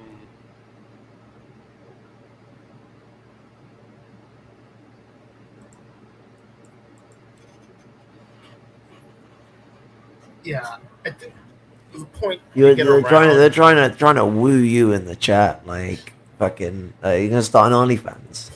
Yeah, yeah. The Attack of the Menace is one was going to ask you out.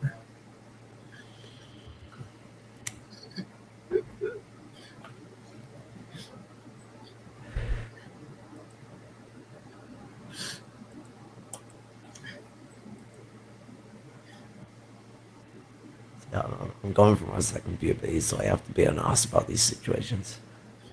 It's gonna be like the high school era again. I'm just gonna be a knocky, moany, depressed, fucking achy asshole. Oh, if I was back in my teenage years, I would spend my time starving myself to death during school, Yeah, um, being very depressed, hanging out eating with disorders losers, suck. basically believing that suffering was the only way to get through life. Yep, I had that mindset instilled in me by the way that I had grown up. I think fibro had massively done a lot of that to me as well because everything hurt, and I didn't really recognize that that wasn't the way everyone else experienced everything. That's how like long I've had fibro for. Like, I thought it was normal that when the wind blows in the cold, it fucking makes your entire body feel like it's being crushed. Turns out, no. And so, like, I really got caught up on that, like, mindset of, like, to get through life, you have to suffer. And I think both of our fallaciousness, fetishism of the right when we were at a younger age was a problem for that too. I get really upset because I was also really, really fond of Helen Keller, but because I didn't have, like, access to, like, information on her, I just had what the school had told me about her. I didn't know she was a communist. If I had used my brain just a bit a few years later when I eventually was in high school and actually had accessibility to the internet, because when I first learned about Helen Keller, I didn't have access to the internet. So I couldn't just go Google it. It was back in 2004, 2005, like, chill. If I could do one, if I could do one thing differently as a teenager, I would tell my past self to fucking forget being a movie director, focus on being a writer instead. But, That like I could have been interesting. away from fascism at a younger age. I could have been away from fascism by the age of 10. It's interesting you bring up Helen Keller because I remember I was watching a 3 hour documentary about the Gestapo, and they had this one guy who was a double agent. He's a member of the Nazi Party, but he's part of the resistance. And throughout the entire thing, they don't mention the fact that he was a communist. Not once did they even mention that. I mean, they mentioned the one girl. I mean, the one gal who was working for the Gestapo. She was part Jewish, secretly, and didn't tell them.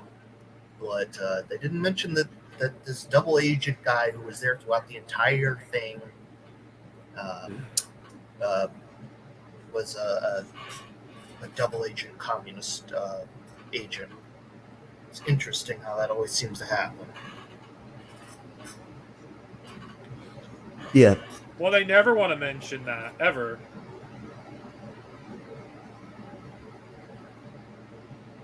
Yeah, like it's all hidden from because the great heroes have to not be seen from their communistic angle.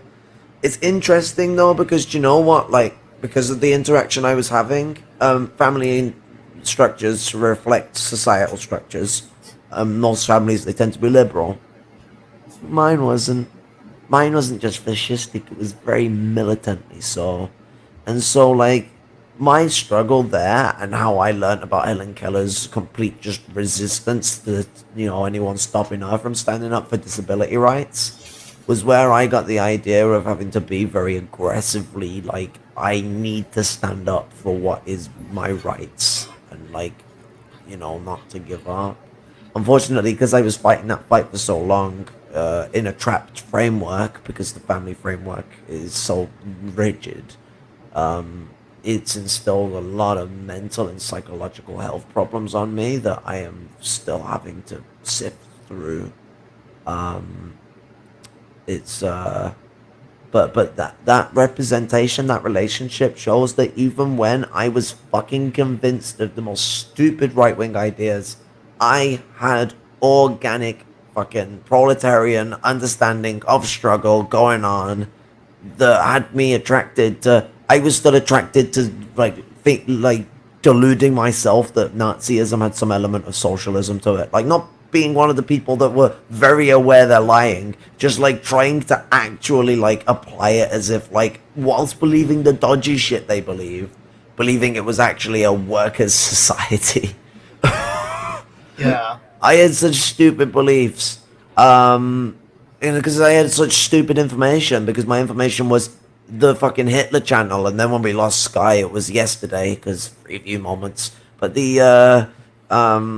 and then when I eventually was old enough to use the internet, it was me doing selective searches on Wikipedia just based off things I knew. Like, I wasn't very fucking bright until I really got into my fucking older years, as much as everyone thought I was smart.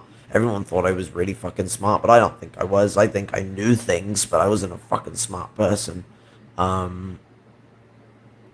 Fucking, what's it? I think I'm a fucking moron. But when I eventually got knocked off my rocker and fucking took acid, and like had a whole realization. No, I was already beyond the Nazism shit. I despised racism after I learned about the Native American genocide and the Atlantic Triangle of the slave trade and the treatment of slaves in America. What ended up happening was I ended up having like this whole moment at the end where I was sift through a lot of shit, and I was just like, yo, that's fucked up. That's fucked up. Everything's fucked up. Like I'm a horrible person. And like I turned around and fucking like, I before I ended up passing out, I was just in awe of disgust with myself. It was a pretty long reminiscence. I went for a lot of shit. And I passed out. And I woke up the next day and I didn't feel like myself anymore. Like the way I was then. Like everything about me just felt so off. Also, since I was 5, I've been having on and off trans experiences. I think one of the most interestingly intense ones was when I was on acid and I was taught to close my eyes. And you'll see your deepest desire, and I saw a face that I recognize more than any face I could ever recognize. And it was the face of a woman. But I couldn't put a name to it. Now, if it was anyone else's face, I could have put a name to it. The only face that could have been is mine. At least soon to be. That was fucking trippy, I'll tell you.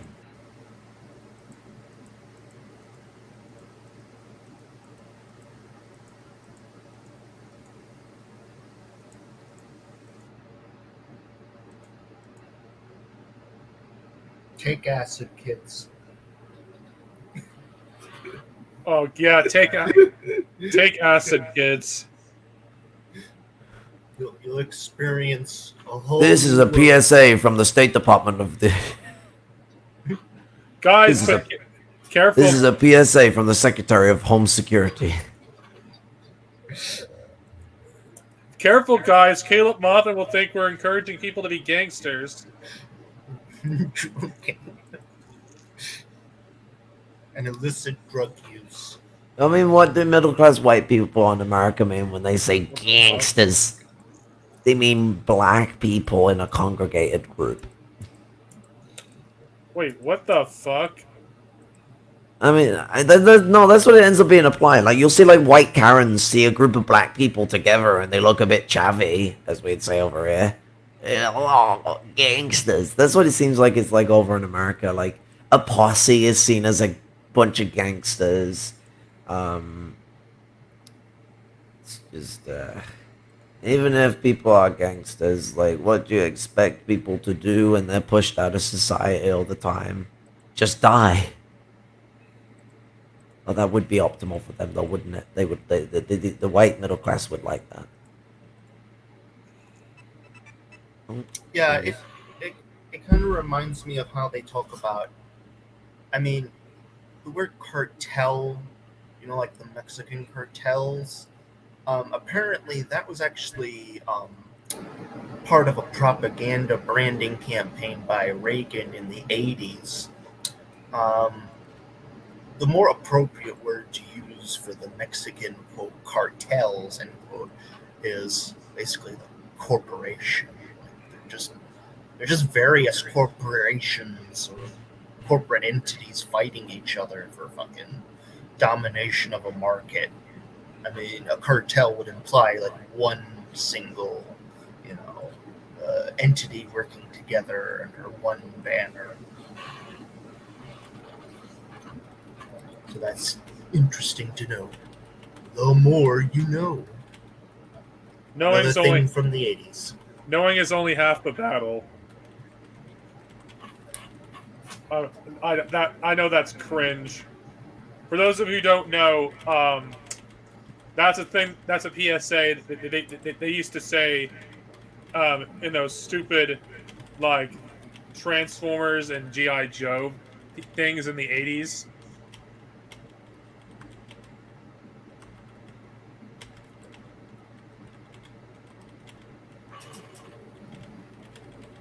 My favorite is always going to be those Sonic the Hedgehog PSAs at the end of the original Sonic cartoon, the one with whatever the fuck his name was. The guy from that 80s show voiced him. I can't remember right now. But at the end, he would, go over like things like, if you see somebody who's going to touch you in an inappropriate way, you say no and run away. And I love those ones. Sonic was amazing. The Hedgehog, probably the biggest hub of pedophiles you'll ever find in a video game fan base. That's not an exaggeration. There are so many pedophiles. Fucking pedophiles, sexual predators. They are the fucking scum of the earth. I'm currently dealing with someone else who's fucking going through trauma like this. Well, someone who's relatedly going, who's someone close to them is going through it. Sorry, I can't English. So like I'm already a bit aggravated towards sexual predators right now. Jesus, fucking genuinely, like, it is the most terrifying situation you can ever be in, to speak from experience. You lose all sense of power when you're in that situation, as they take control over you. And oftentimes they're people that you know. I had a best They're friend even do it close. to me. Like someone who used to be like found family when we were in school, but we got this done. For those of you who don't know anything about the Sonic fan base, don't look into don't ever Google Sonic and fan together. It's never gonna go well. do not look. Just be blissfully ignorant. Living in that rock is If a there's good one thing. thing to say about the Nintendo fan base, is at least it has less pedophiles in it. Nintendo, though, for the past decade, has a lot of weebs, though. Yeah, I mean they have this problem, but Sonic is like I love Sonic, but holy shit, I never want to engage with the wider fan base. It's great when you meet an actual Sonic fan who's like not weird about it, like fucking Soviet Nick, like people who just love the shit because it's just like yeah, it's dank as fuck shit to play the game. The movies are great, like absolutely awesome. It's when you come across, I mean, like that Weeb is being nice to them, like. Weeb is not enough. These people Well, are another level of like. Yeah. What I mean by Nintendo has been having weebs more in the past decade because, for those of you who don't know, there's a strategy RPG that's been popular in Japan since 1990 called Fire Emblem. It was niche when it was localized in the West until Fire Emblem Awakening. Now, if you look at the way the characters are designed in Awakening and the games that came after it versus the previous titles, you'll see why it attracts weebs. I mean, what's So- it? A funny joke to lay in though. This will really piss off the Sonic fan base, but technically the Sonic fan base is a part of the Nintendo fan base because Sega and Nintendo are the same person. And there's another aspect as well. Why Fire Emblem attracted a lot of weebs. There's dating slim symbol stuff in the newer Fire Emblem games, minus remakes, of course.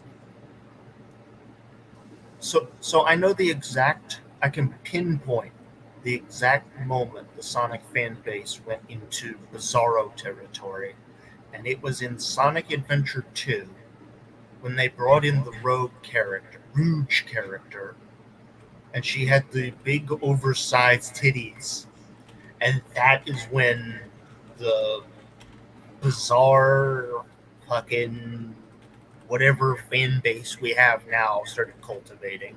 Furries existed in the Sonic fandom long before Rouge. There's a character called Sally Acorn, who was first introduced in the Sonic comics. And Snap. and Was she she in the cartoon? only one of them.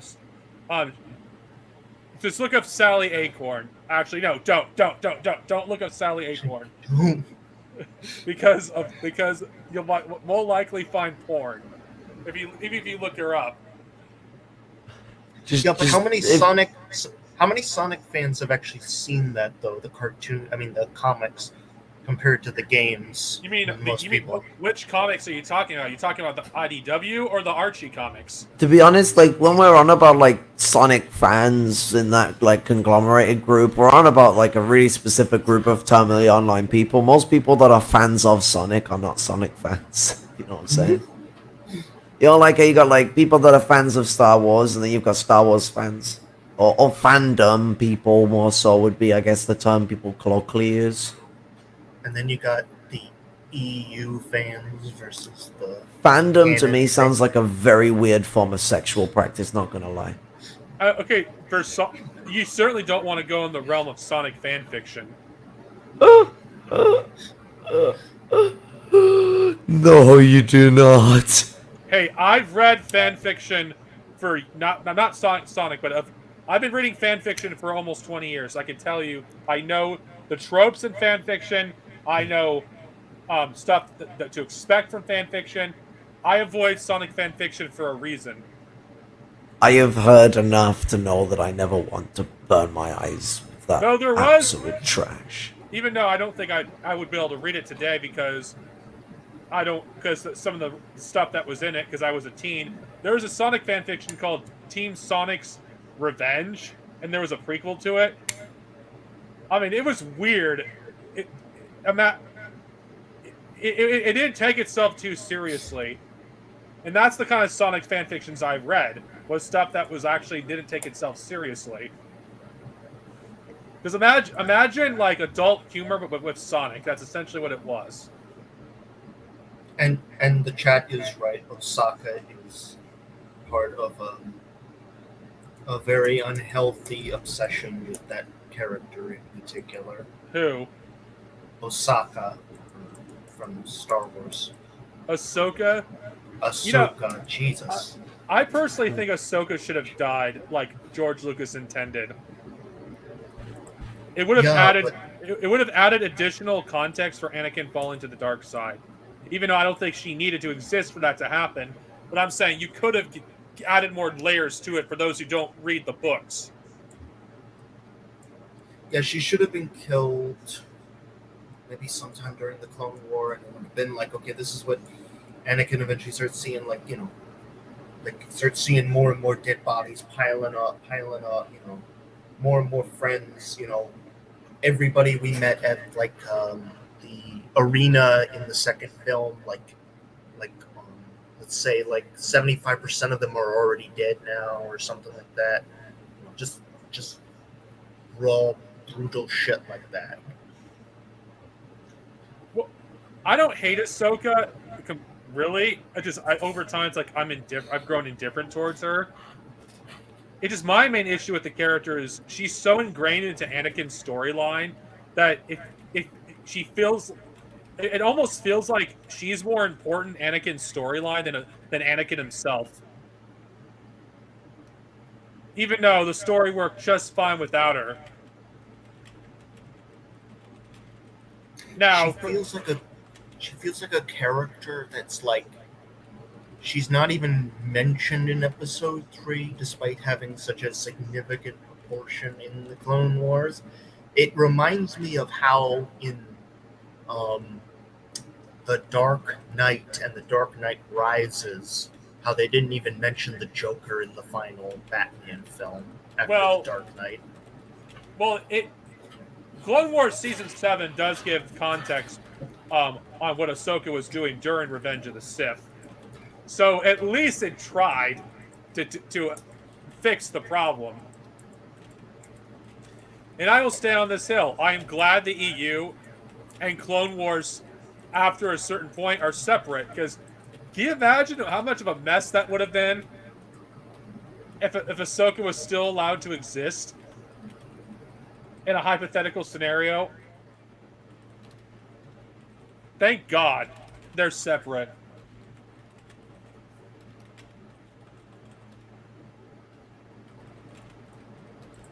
Shit. I just looked it up. There is one thing that... All right. I can't believe it. They got rid of the only Tusken Raider Jedi. It's now Legends. He's not even canon anymore. Shit. They could still make him canon again if they wish. If they want, Darth Krayt can still exist in canon. No, Jedi. Well, Darth Krayt starts off as a Jedi, actually. Talking about the same. Oh. Okay. There are two Tusken Jedi. There's a Sharhet's father, and then there's a Sharhet who eventually becomes Darth Krayt. They could still. Isn't one of them in the Dark Forces? I don't know, actually. Yeah, I swear in Dark Forces, one of the 4 Jedi you fight is one of the Tusken Raider Jedi. Sorry, one of the 4 Dark Jedis you fight is one of the Tusken Raiders Jedi that turn Sith. Of course, Darth Krayt is a comic book character. They could still make him canon if they wished, though. Will they? That's another question. Do I really want Disney to touch Darth Krayt? No. I think he may be boxed in. I was waiting for the chance to make a joke about him being a Krayt. But what makes him so interesting as a Sith Lord is he okay, don't get me wrong, he's still a fascist, but he's not evil like other Sith Lords are. He's looking for order in the galaxy and try to fix the inherent problems by the Sith by having one Sith Lord, and everyone else are just his followers. And of Yeah, course, like he's actually just doing the fascism a little more efficiently than maybe before. Like, what, of course, to be honest, he's basically just doing what Sidious did. Sidious had a rule of one. He just didn't really disclose it with Vader. he actually was intended to do the rule of one himself. So Crate was not the first one to do it. Yeah, I mean, like, he had technically done it because no matter how powerful, because Vader was even still with his damage, still extremely powerful. Doesn't matter how powerful he was because of the suit. He's a bitch boy. Actually, what was the problem? The reason why he was never as powerful as he could have been is because of his attachment to Padme.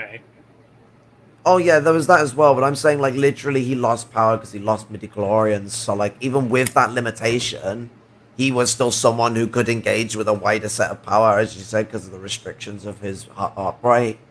But regardless of that, Palpatine still had the domination of being able to just zap him a bit, and he'd have a fucking stroke.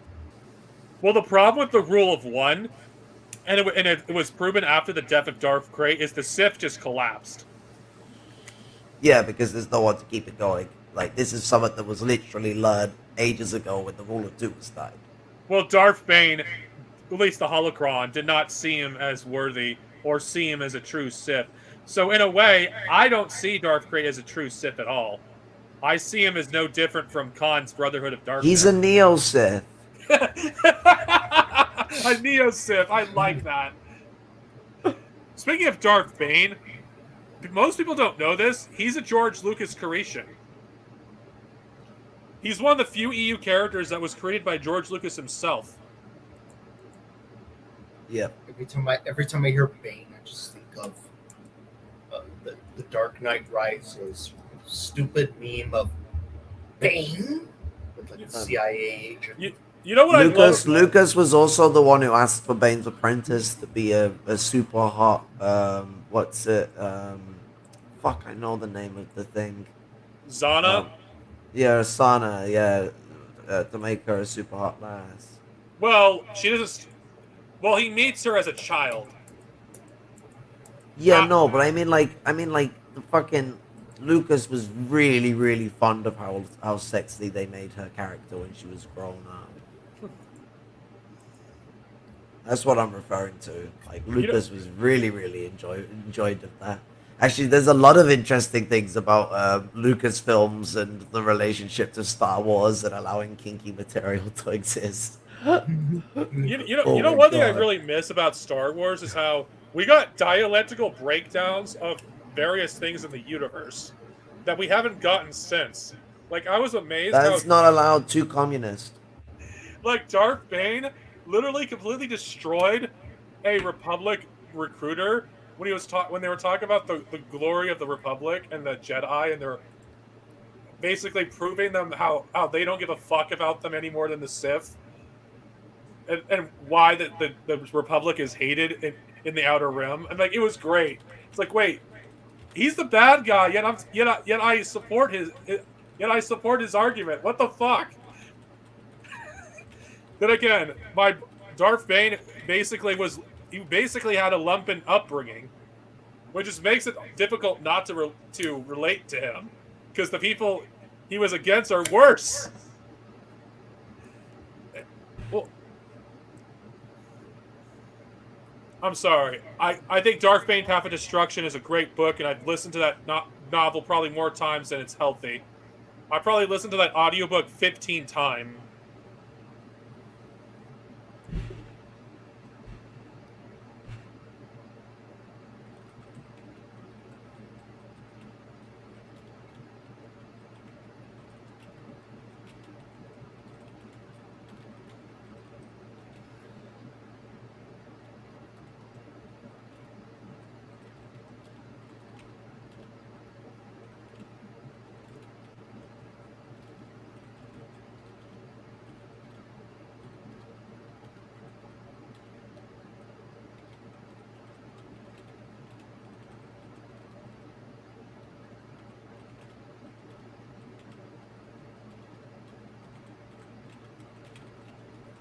Communication breakdown.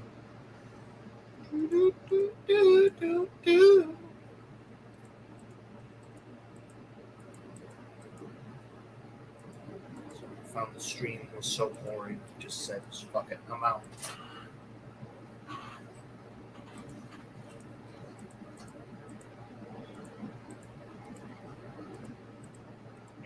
Yeah, yes, I was being paid for. I will fuck out. Sound like you're at the end of a tunnel. Do you have Wi-Fi or are you on data? I don't fucking know what happened. Um, I was basically. AT&T. I have Spectrum. That's what I'm using. I'm on the autistic spectrum as well. Nice.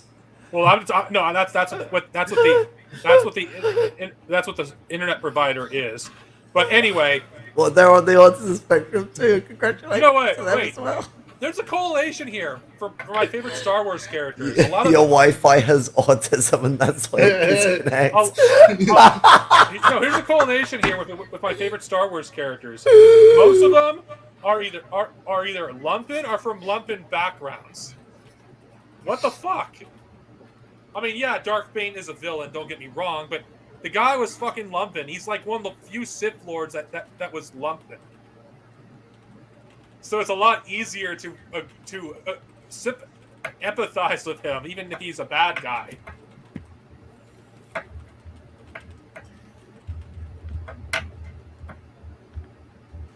I mean, God, I don't know, I know, nostalgia. Jesus Christ, I can't believe I'm being nostalgic. I'm getting old. Like I said, I've listened to that audiobook probably 16 times, maybe 20. I don't know, since I had an Audible account in 2016. And that's the first novel, not the rest of them, the first one.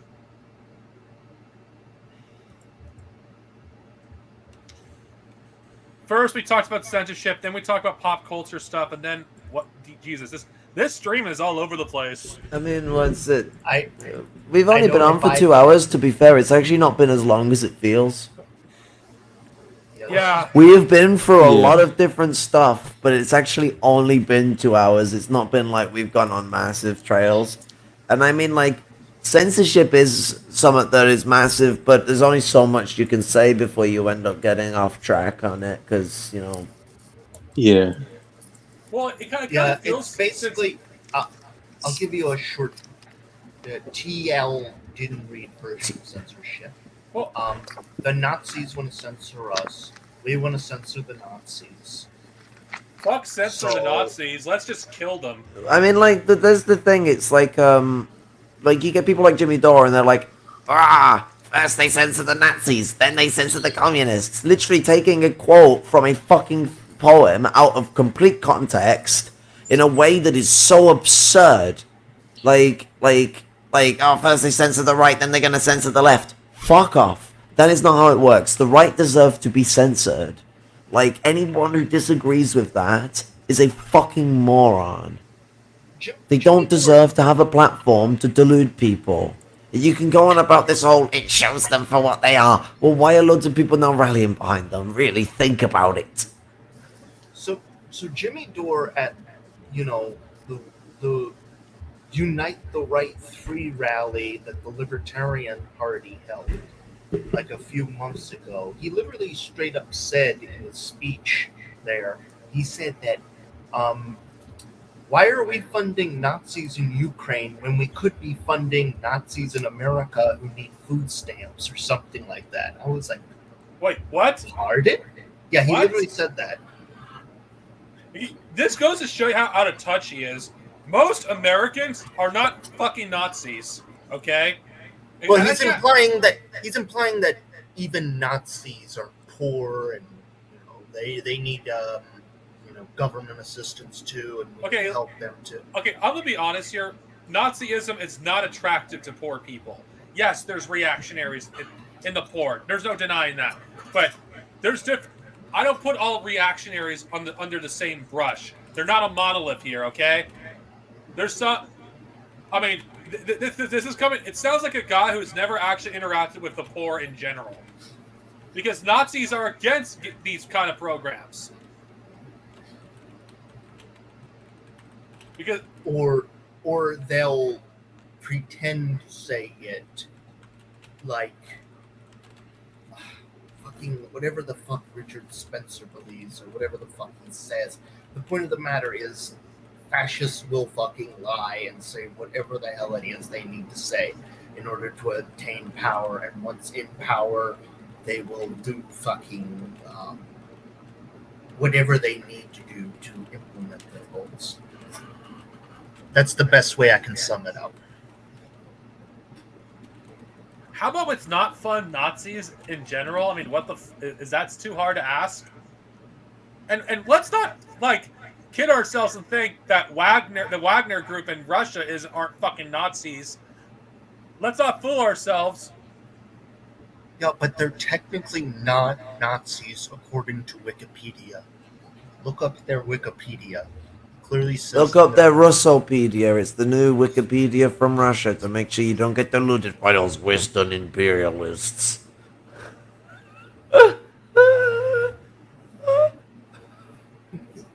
Come on, give it 2 years. It's gonna happen. We're gonna get Russopedia. Which sounds like a fucking... It sounds like the sex offender list for Russia.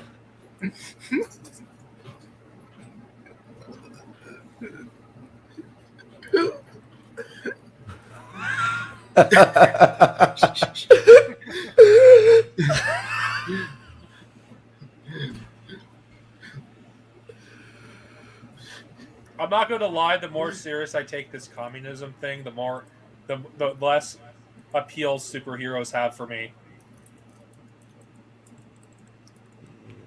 I also think reading Watchmen and thinking about the material that I read after every chapter in Watchmen that I read, it's like, this world would suck. I don't think I would want to live in a world where superheroes exist. But we already have a superhero in here already, isn't that right, Kara?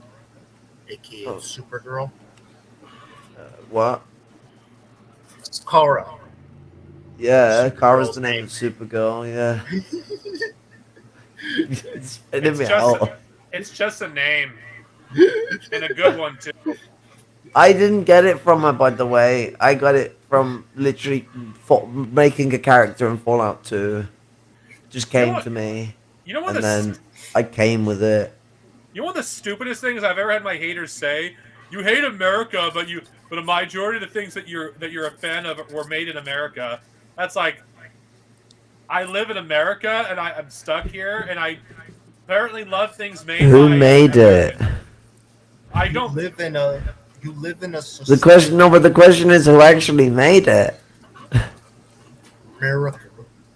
It's like Star Wars, okay. Did the CEO of fucking this company, that company make it? No. So like, what does it matter? Like, I got shit made by workers. Like about like there's obviously an issue of like how like abusive certain forms of labor are, and like, you know, taking righteous stands to not fucking cause, you know, because there's no such thing as moral consumption under capitalism, but we shouldn't be encouraging indulgent behaviors in mass consumerism and abuse of the fact that capitalism does like to overproduce, because that's just going the opposite direction, the wrong sense to speak.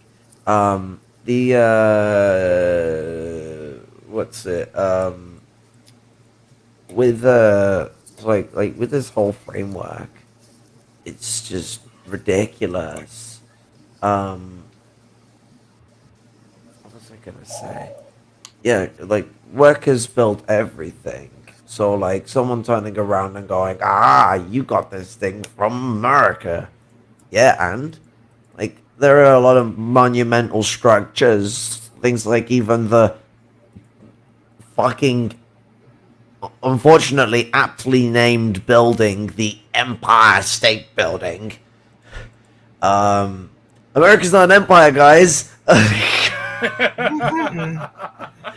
We just have an Empire State Building in the state capital, or the fucking not state capital, but in the isn't fucking Largest New York, city, America. largest city, in the fucking capital city of the state of New York. New York being one of the most important states to the American. No, is it not? No, it's Albany.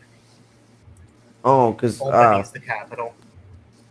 I always get confused with New York. You'd think New York would be the capital. So all the most capitals in American states are in the middle of the state, and they're smaller sized cities. Okay, that's at least smart. You want to know the stupidest things I've ever heard people say? Batman is Antifa. But nonetheless, like New York City is like one of the most important financial hubs in the entire world. Empire State Building. That's a beautiful building. It is. I'm not a big fan of like building shit tons of skyscrapers everywhere. It feels a bit dingussy. But Empire State Building's pretty. I prefer brick buildings than steel buildings, but I can still respect steel buildings. Steel and concrete is pretty. So when the socialist revolution happens, what is the Empire State Building going to have its name changed to? Penis-shaped object.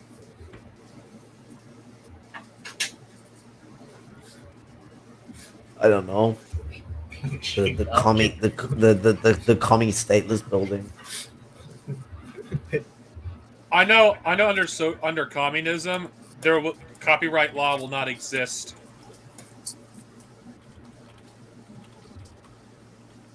If I have to go on a tangent here regarding copyright laws, they do not do what it says it does. It doesn't protect like people's creative properties.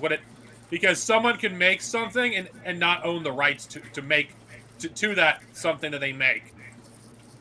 Like the guy who made Superman never owned Superman at all. He never owned him. Yeah, because he wasn't a job creator.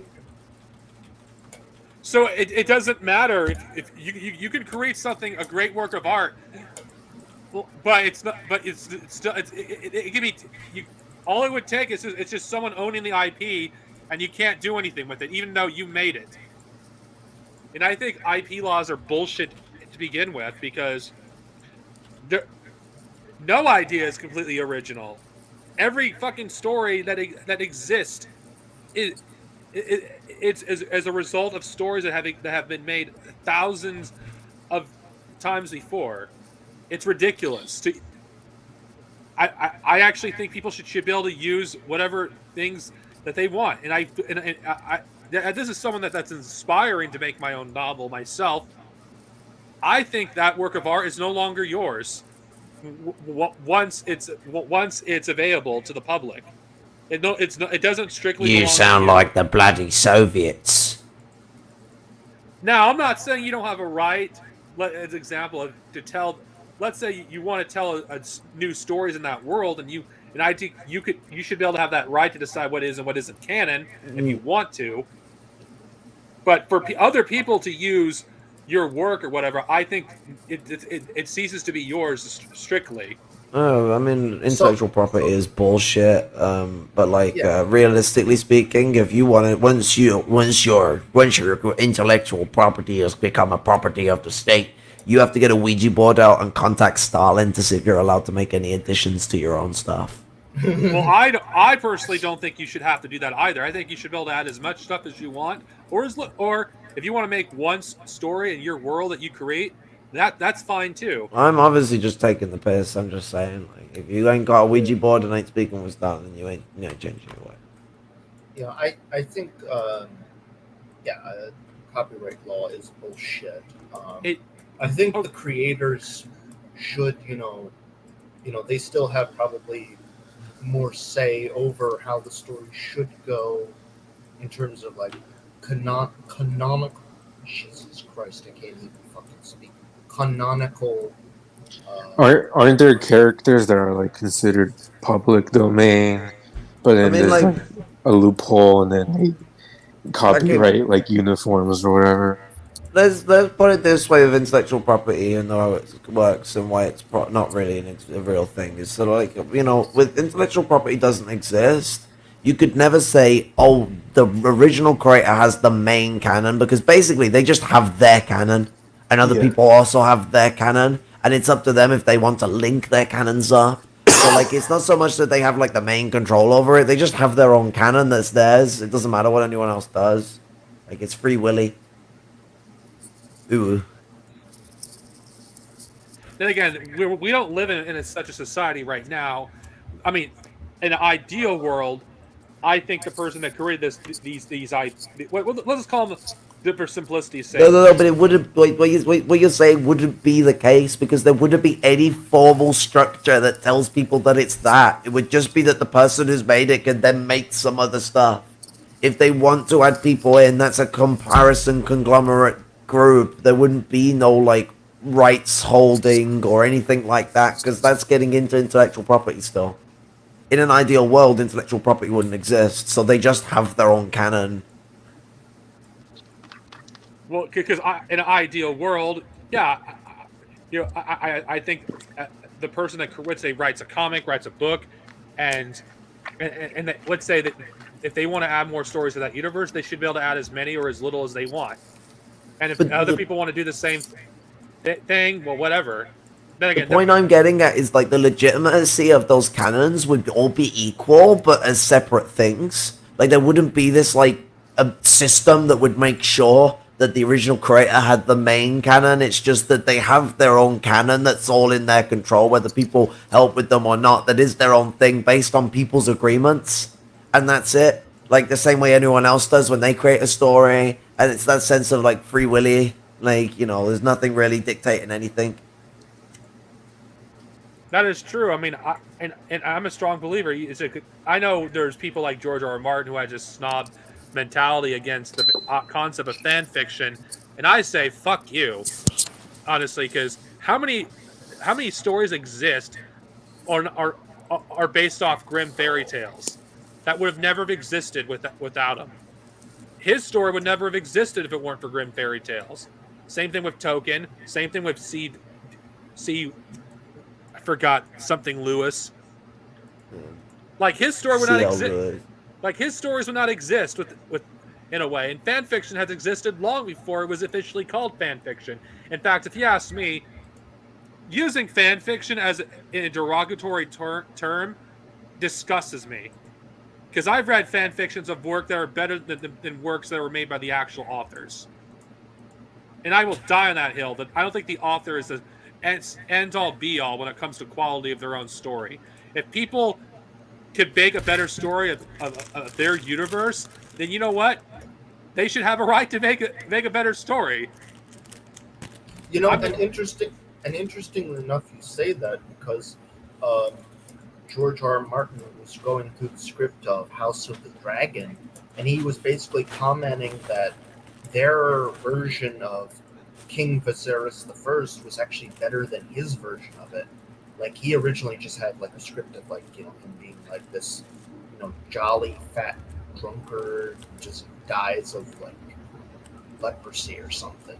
They made him much more of a emotional character. And I will say this, this is probably gonna surprise people. I've read better Naruto fan fiction than the Naruto story itself. That was actually betterly written than that story written by Makashi Kishimoto. I do not believe that the author is the end all be all when it comes to stories. I believe fans can make better stories than the original. And I think they should have a right to do that. And regardless if they're using someone else's world, it's still theirs. It's still their story. They're the one that are taking the time to create it, to develop it, or do things the creator would have never thought of or done. And I think fan fiction is a good thing because these stories get to live on long after these stories are finished. Like, why is Star Trek still around today? I don't know if you guys know this. Before the motion picture came out, fan fiction is what kept Star Trek alive. I mean, the same thing with video games as well. Oh, yeah. Speaking of... Oh, yeah, by the way, the LGBTQ community, you can thank them for keeping Star Trek alive because majority of fan fiction in Star Trek between the show's cancellation up until the motion picture was queer-related stories. Some of the first Star Trek fan fictions, one of the first fan fictions that ever existed on recorded were between gay stories between Kirk and Spock. I mean, when are they gonna actually do that in canon, please? Well, in my head canon, Kirk and Spock are bisexual. To be honest, Kirk needs to stop being the sex pest. What's hilarious is the novelization of the motion picture of Star Trek, because Roddenberry was aware of these interpretations of Spock and Kirk's character. I mean, if you look at the original series, Spock and Kirk, there's some gay vibes between them, because the characters were on screen a lot. Because Spock was way more popular than Kirk, which kind of hurt William Shatner's ego. So to make both characters equally as popular, they had them on screen together frequently. And if you were to see the scenes between the two, it was really, really gay. William Shatner is such a whiny little rich boy. Like, the novelization was literally an in-universe, like, explaining that Spock and Kirk were straight. No joke. Like, there was a lot of sex scenes in the novelization. Can a bro just have a bromance with another guy? You have never been fan fiction. You have no idea how. Wow, I'm not saying this to be derogatory or anything. There is a lot of fan fiction that makes characters gay, whether there's evidence for it or not. Simply because there's two attractive characters from whatever it's a. This is anime, by the way, mostly. Oh, these two guys are hot. Let's ship them together. Let's write an erotic sex scene between them. It doesn't have to make any sense. By the way, I have nothing against people that read yaoi stories. I don't myself. Though yaoi is a lot more popular than yuri. For those of you who don't know, yuri is between two girls. Even though yuri could be an actual name, actually. Yeah, I played Yuri's Revenge.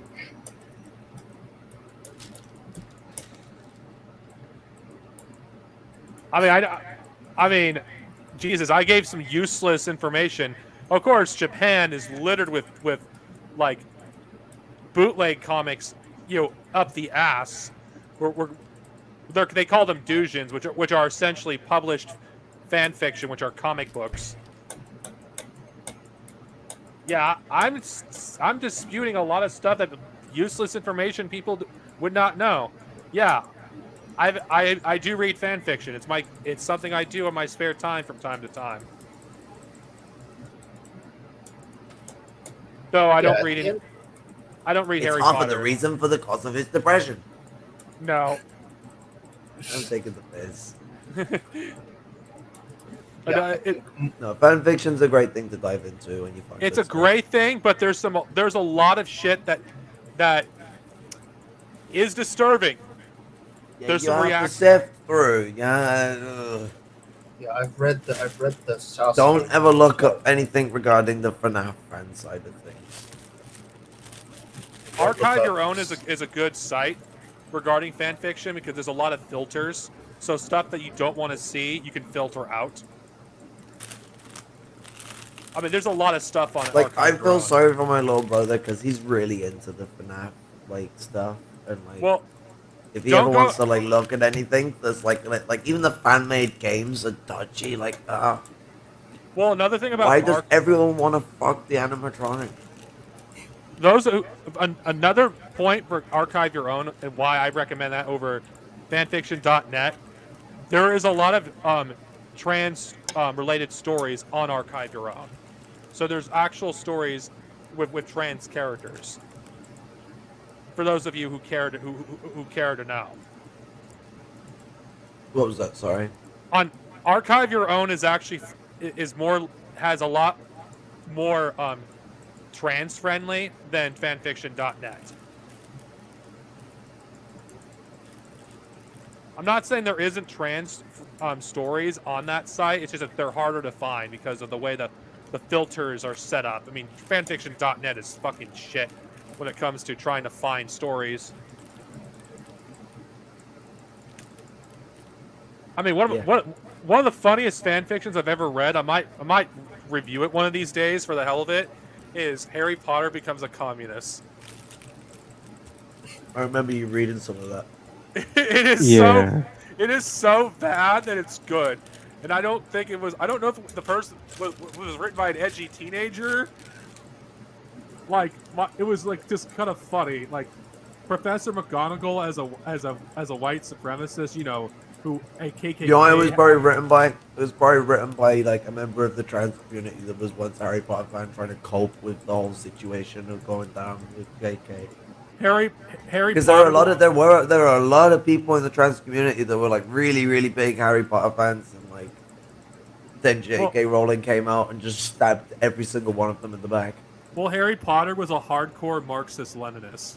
Like, he had some of the characters in roles, I thought this didn't make sense at the time, and I thought that was hilarious. And that's like, wait, this is the point. Dumbledore was a libertarian, Hagrid was a monarchist.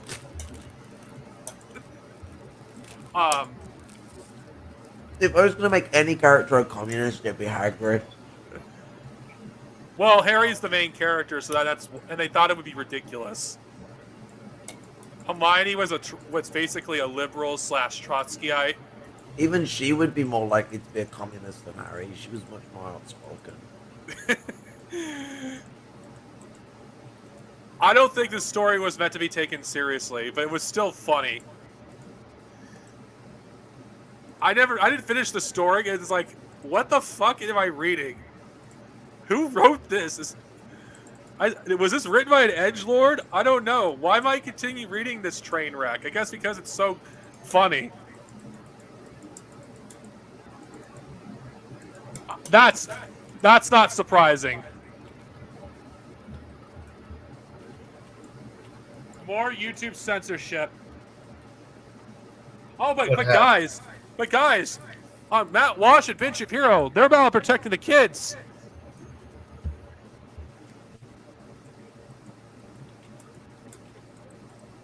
They're about protecting the kids, guys. Didn't you know?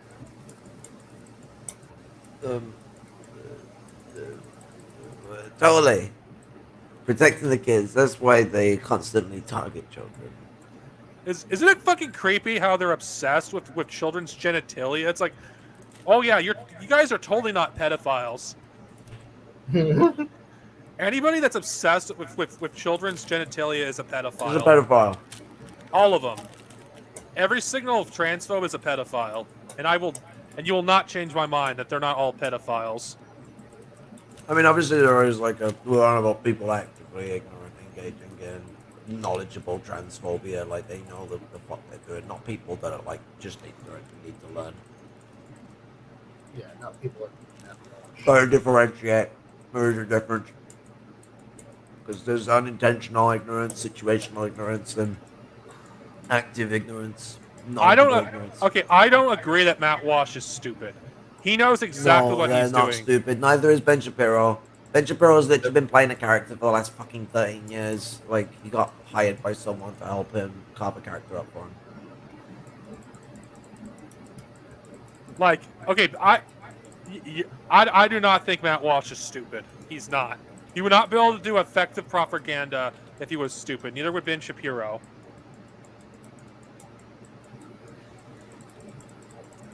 Candace Owens, yeah, she's definitely dumb.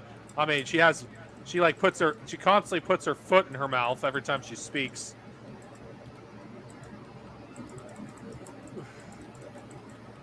And she's a grift. And a moron. And I don't think she believes a word she says, honestly, based off everything I've seen. I do think Steven Crowder, though, is an idiot. He's probably one of the people I do think is a moron. Same thing with Tim Pool. Or Tim Fool.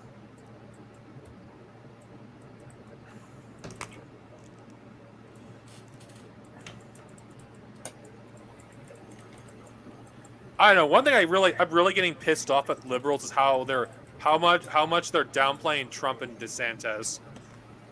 They're not taking either one of them seriously, and that's a fucking mistake. Yeah, DeSantis is his launch of his campaign was a disaster, but that isn't. But there's a long time between now and November of 2024. We shouldn't be underestimating any of these people. I think the thing that's scary about DeSantis is that he's able to unite the neocons with this right populist, along with the fucking, Bill Maher, Dark Enlightenment, intellectual, was it the IDW, Intellectual Web, those kind of fuckers. That's why I find him. That's the scary thing part. Is, though, it seems like a lot of people are terrified of what will happen if they don't support Trump. Yeah. Trump being a billionaire means he just holds so much more power. I think Trump is more dangerous than DeSantis, in my opinion. I mean, DeSantis is cut from the same cloth, so, potato. But, what's it? Trump is a billionaire fascist who's very into Hitler, very into Andrew Jackson. Sorry, and not to mention he is a biological racist. One thing to point out too, he's also a former president, for God's sakes. And not to mention Trump. So which means he is amongst one of very limited amount of very powerful people in the world. What, George Senior? So the only presidents that are alive today is the two Georges, Bill, Barack, Trump, and Biden. That's it. Except George Bush's father's dead. Oh, is he dead as well? Oh, funny.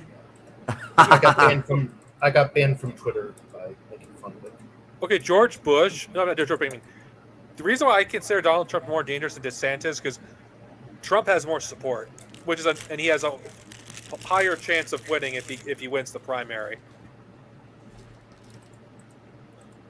Also, he's already managed to make DeSantis look like a bitch. So that's why I'm saying Trump is more dangerous. We shouldn't underestimate DeSantis because who knows what can happen. DeSantis is very attractive to other capitalists because he's less erratic. So, like I said, anything can happen in a year from now. So that's why people should be keeping a close eye on. God, yeah, another U.S. election period. Kill me. That's why I'm saying anything can happen. Of course, there's a chance. Why does it have to affect our country when you guys have an election period? That seems a bit unfair. Because we have election periods that last like 2 years. It's like, yeah, you guys just like not have military bases all over the world, and then it just doesn't matter when you guys have an election or not. Then again, there's a good chance neither one of them could be in the White House by 2025. It could be somebody. Who's going to beat him? Mitt Romney. It's going to be Irish Joe. Irish Joe. Joe. It's going to be. No, do you know what? It'll be one of the black Republicans because Republicans are very well known for voting black people into high positions. And there totally wasn't a complete meltdown when George Bush wanted Colin Powell to take the leadership of the Republican Party. I don't think that they'll ever have a black Republican president because of the basis. Oh, but like that's actually what George Bush wanted to do. He wanted to do the Barack Obama thing, he wanted Colin Powell to basically be in his running position, but Republicans didn't like that. Yeah, Republicans' own problem is usually their voters, in terms of implementing their fascism. The one problem they always have seem to be is their fucking own voters getting in the way of it. Their voters are so fascist that it's like, fucking Christ.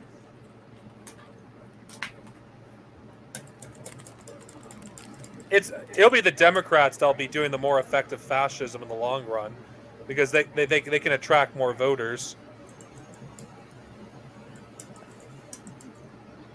Maybe. I don't know. I look at it this way. A Democrat gets in, a Republican gets in.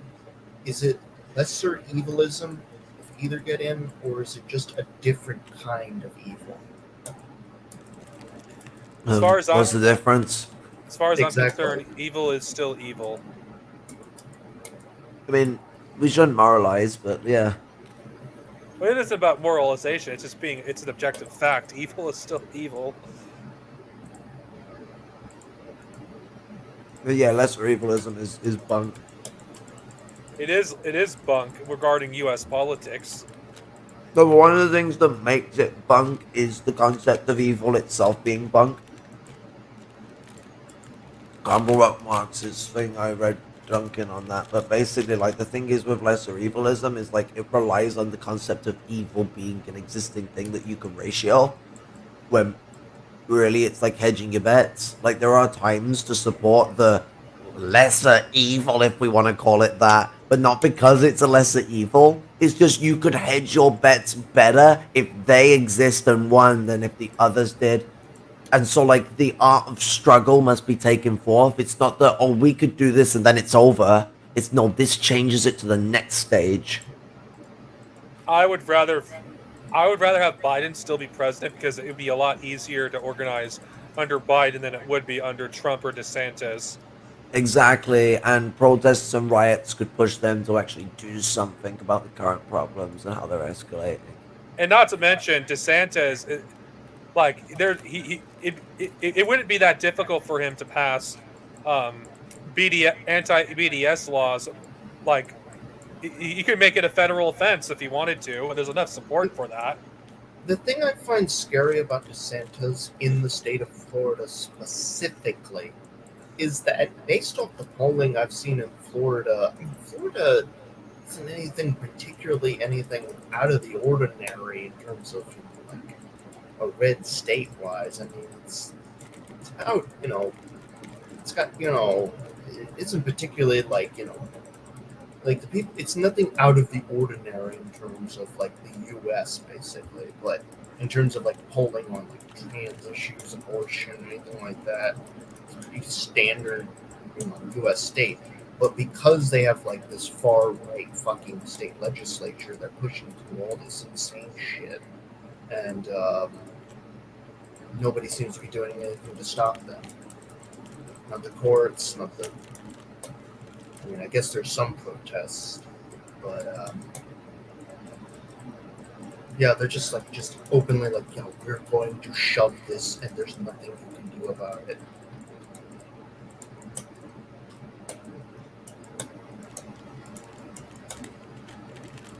Well, there's a lot of people that are sick of DeSantis' culture war shit, so that's why what he's doing is insane, even for a lot of Republicans. I mean, because he's damaging the we're all Judeo-Christians that the Republican Party likes to push, when in his state there's loads of like Holocaust denial shit spooking off.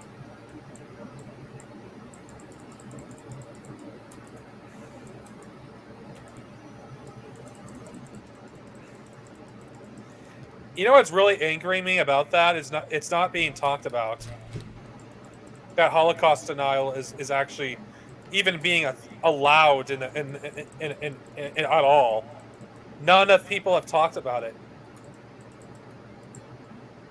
I'm not saying this to be, but I feel like we're one of the few people that actually talked about it on this goddamn website. Like, you have the fucking liberals who will talk about everything else, but they will never talk about Holocaust denial. How I think they're scared of being quote censored, honestly. Yeah, that goes to show they have no principles and don't care about Jewish people being victims of potential fascist violence.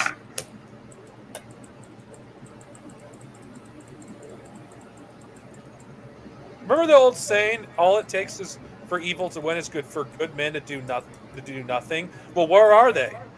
These people have a decent reach in terms of their platforms. They can talk about these stories, expose them, so people are more aware of the anti-Semitism that's rising in this country, yet they're not fucking talking about it.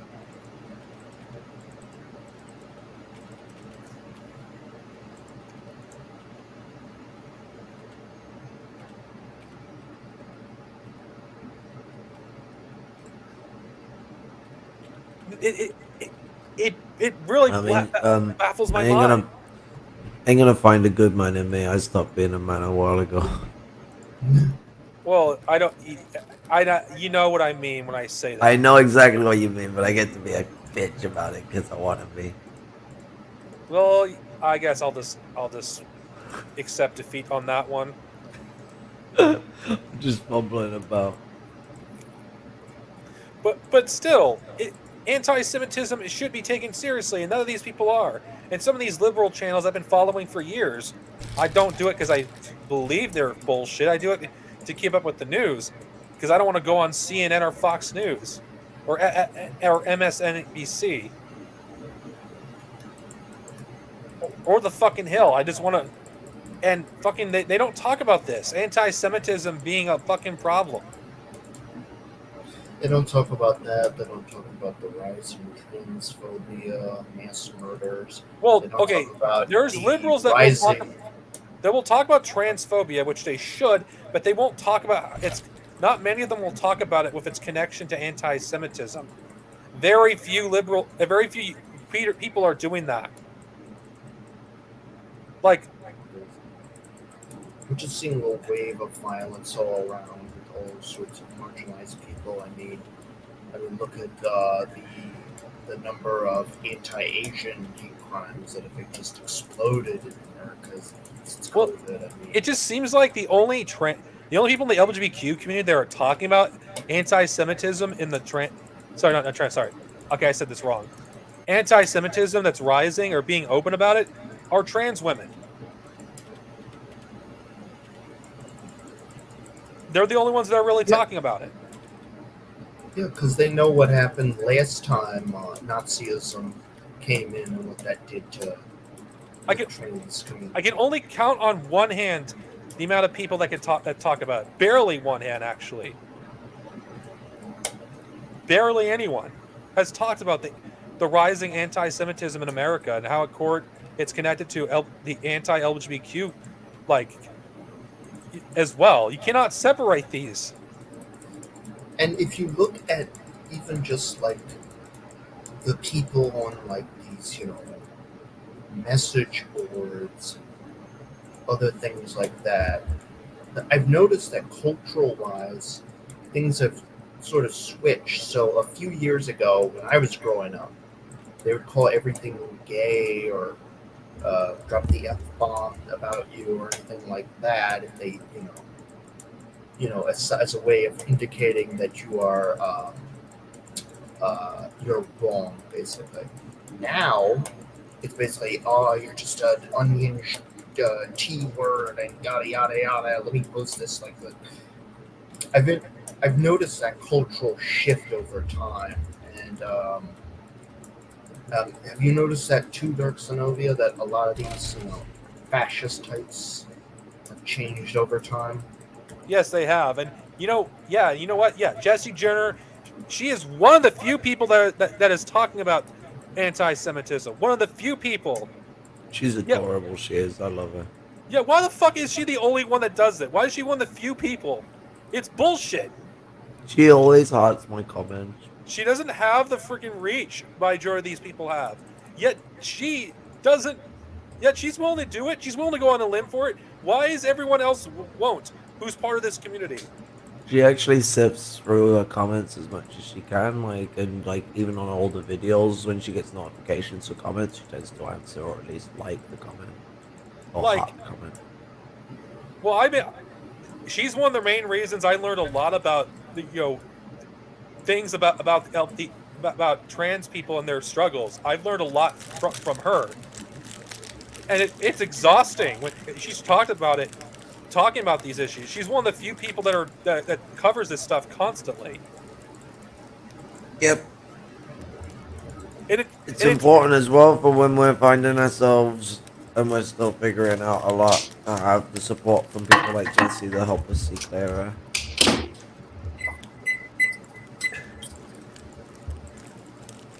And okay, I'm just gonna say this. It's like, yeah, it's heard of Ring of Fire. I mean, they have thousands of people.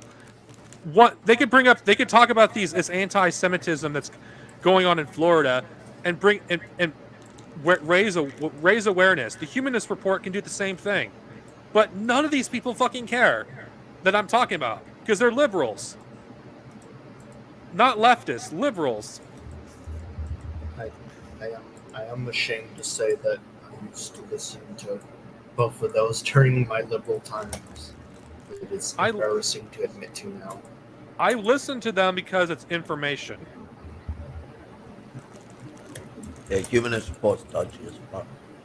He has good takes, but he literally ignores like one of the most important things out there. Like he's very selective. Yes, he'll cover like stuff about trans people. That's good that he brings that into attention, but you should not ignore anti-Semitism. If you ignore anti-Semitism, I find you suspect. Yeah. You cannot ignore anti-Semitism if you're part of the LGBTQ community, because one of the most famous LGBTQ people in the early 20th century was Jewish.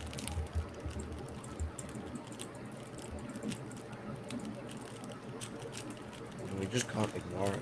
Just the rising fascist force that rises above it has always linked us to Judaism.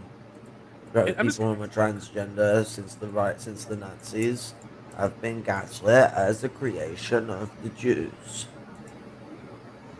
And that's what these Nazis today believe. Oh, of course, these people won't cover it because we're like a creation to weaken the white race. These people won't cover it, and I know why. Let's be honest, because they have a hate for religion.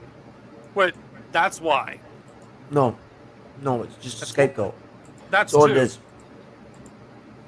No, because like the Nazis were into Satanism. No, I'm not. Like, they were into fucking like the great undergods and stuff, and a lot of these new Nazis are too. Actually, atheist shit is just the same way that Nazis use Christianity as their front. It's a front. Well, actually, I should have made that clear. That those who refuse to cover it, they just look at all religious people in the same way.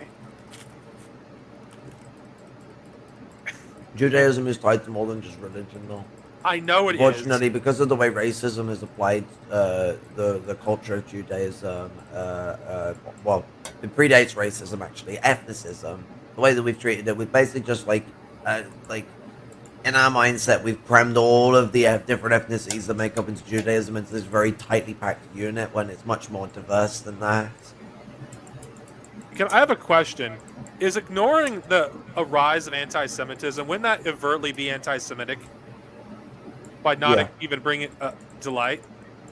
It would be implicitly anti-Semitic because it's a form of complicity.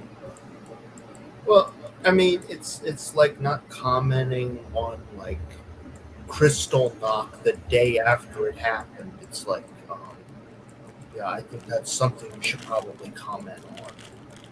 Probably denounce in real time. Yeah, I mean, I think it was Luke Cox who brought up one time that people should address the ongoing anti-Semitism, etc., fascism in Nazi Germany because millions of people are following that crap. But communists had to confront it.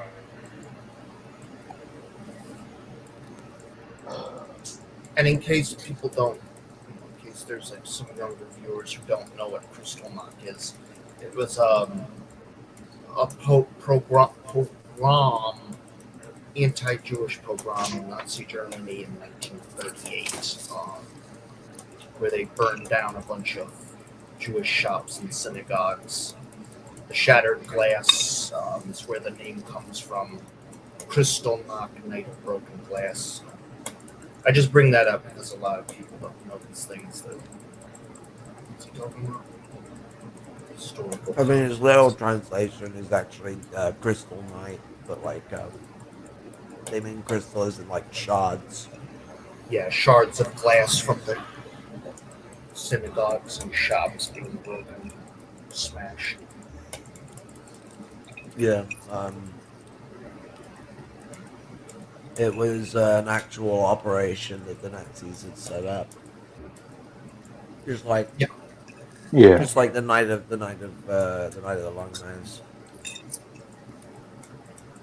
Yeah, they had it planned for a while. They just needed,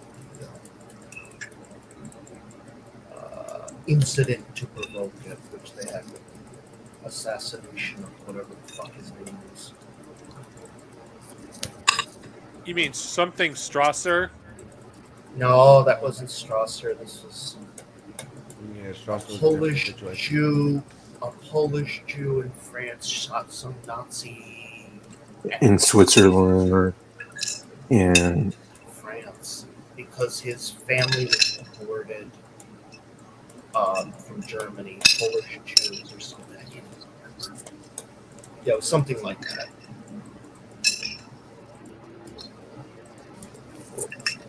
But The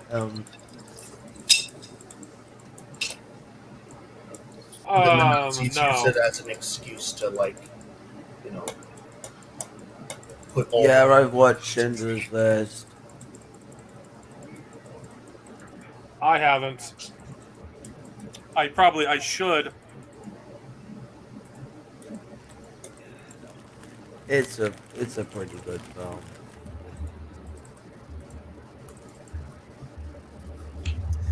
I know we've talked about a lot of topics this stream. It's been a little depressing at points, but with the current state of the world, it'd be irresponsible we're not talking about these subjects. Yeah. Yeah, these things can be depressing, but closing your eyes isn't helping either. No, doing that is being privileged, and I can't afford to close my eyes.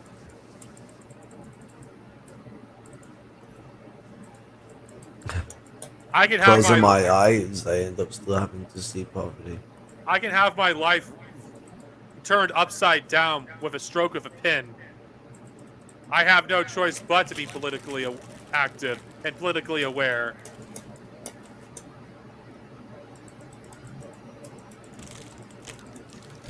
I report you to King Charles for being a communist. He knows your father.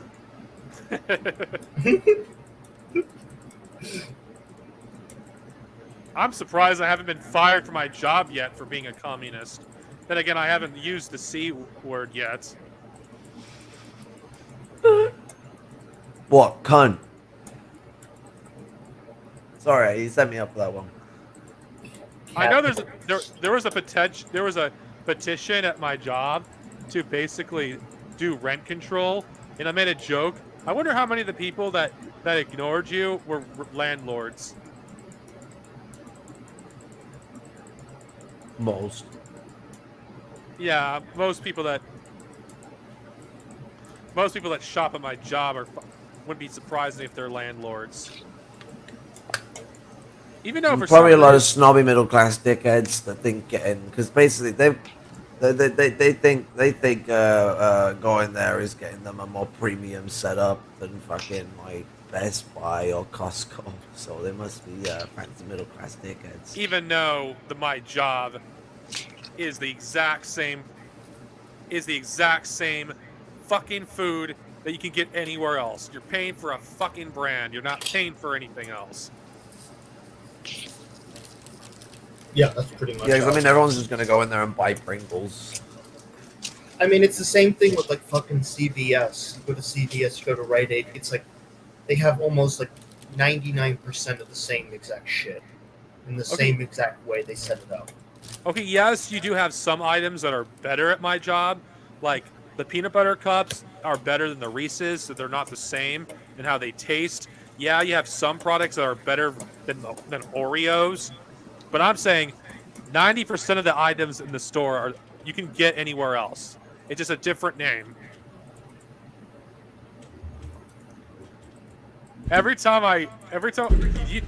Speaking of which, do you know how often people from Disneyland go to my job, like every few months, and are from Hawaii? 2.5. And I'm so tempted to tell these people, stop colonizing Hawaii, settler. You better not tell my coworker that he gets triggered by the word Disney. Santas. Do you have any idea how? Do you have any idea how triggered my coworkers got? Almost like they're 6 years ago when I voiced my disdain for Disney. Well, you'd be in the right company with my reactionary coworker right now. I fucking hate it. It was most because of the way what they did to Star Wars, but it was other stuff too. Like I used to call Disney in the public in public like a bunch of thieves that just steal art. They're just artistic thieves. That's all they are. Which I still see them that way. I mean, Walt Disney literally supported Adolf Hitler.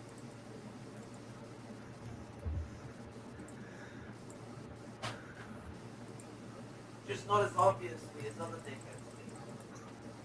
I mean, fuck Walt Disney. I mean, seriously. Henry Ford was a Nazi as well. So was Walt Disney. It makes sense why Disney is basically a Nazi corporation. Maybe.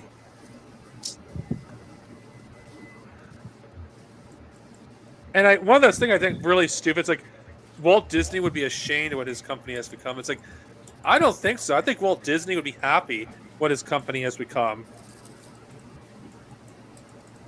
Even though Bob Iger's a fucking idiot who's running it to the ground. We were asking what Walt Disney would think today. He'd probably be saying like, "Why are there so many Jews in the positions here for power?" Or something like anti-Semitic like that. I know at Family Guy they did a joke. It's like, "Are the Jews gone yet?" No, put me back in. Yeah, with the high cryogenic chamber. You know, for some reason, reactionaries get really pissed off when you say that. When you point out that Walt Disney was a Nazi. Yeah. You want to see something? There's something really weird. Apparently, there was like this bizarre contest for kids who were very giftedly intelligent in like the 40s, and during World War II, I guess Henry Ford wanted to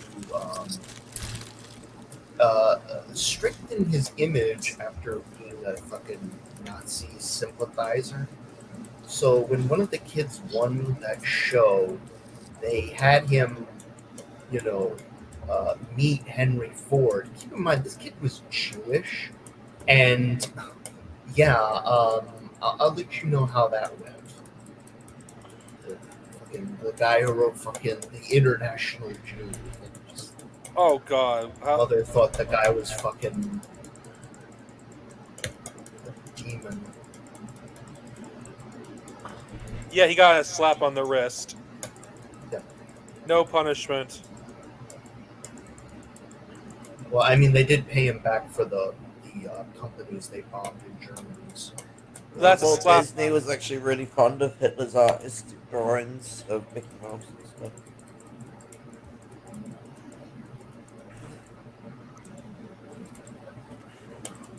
Yeah, Hitler was a very big fan of Disney. Yeah, he was. I think he really loved Snow White. And King Kong. Did you say King Kong? Yeah, King Kong. You know, speaking of King Kong, did you guys know the novelization is public domain, but not the movie? It's weird to think that Hitler was alive to watch the film. So what is it, 1936? Fucking, there was, I swear there's a King Kong movie, black and white, 1936. Yeah. One with the one with the fucking really funny production. We guys think of the conspiracy theory of Hitler going to Argentina. I think there's a better conspiracy theory that came from the UK, and that is that Hitler is still on a sales barge to this day, living off tins of baked beans.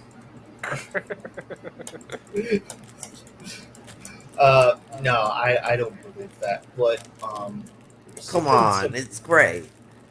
I do believe there has been some weird like accounts of people that were in the Hitler bunker who did manage to escape Berlin. Um, I don't know how they managed to do it, considering there was a fucking Red Army they had to go through, but they did manage to do it. Um, I know Peter Longbridge, he claims that the head of the Gestapo managed to meet up with Heinrich Himmler and disappear. Who knows what happened to him, but fucking, and he was in You're the like Fuhrer sinking bunker. into the ether slowly. I-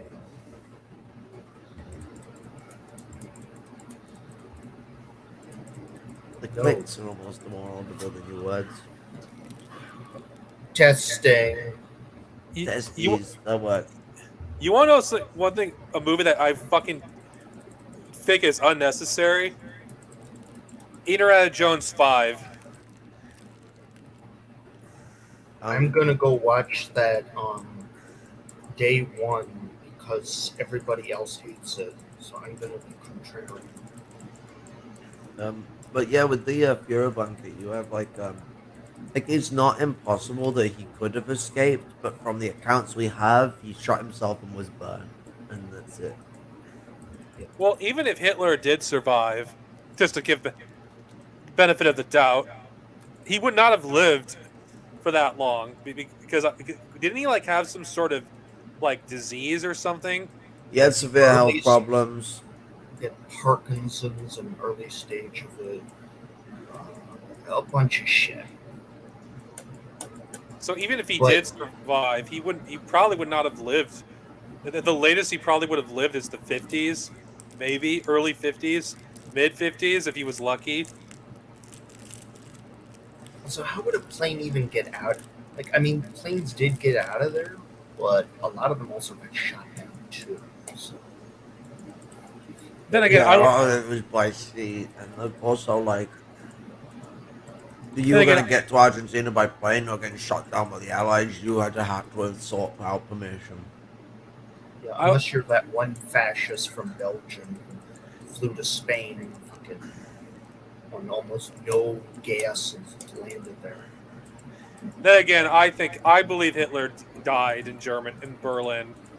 I don't think he survived. Yeah. It's always cool though that you know, have these. I mean, the fact the guy had like a permanent nervous tremor in his left arm showed that he was going through like enough stress that I would have wanted to die at that point. If I'm in so much stress, because I have nervous tremors, if I had it just go off permanently, I'd want to fucking shoot and burn myself too. So I'm pretty sure he killed himself, because he's an edgy motherfucker. Have you guys? It was Gregor Strasser that actually saved Hitler's life when he went to kill himself after he raped his cousin and she killed herself.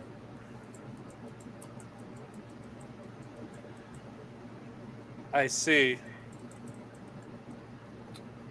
Yeah, I find that probably like the more interesting case would probably be the head of the Gestapo. What was his name?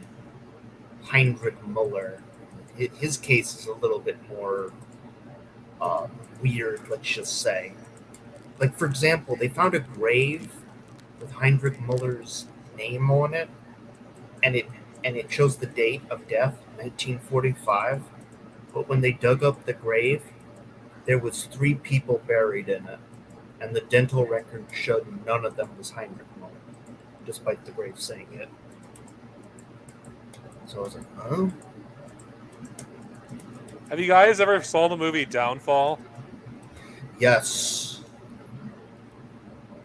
I don't think I can watch that movie. It was very depressing. No, you don't understand why I can't watch that movie. Have you ever seen the Hitler parodies? Yes. I can't watch the movie because of it. with the Hitler Xbox. Like first all came out. like the first Hitler parodies I saw. I feel old. Is back when the Naruto fillers were a thing, and it was just funny how you just had him ranting about this. About I don't want to watch an anime with fucking subtitles.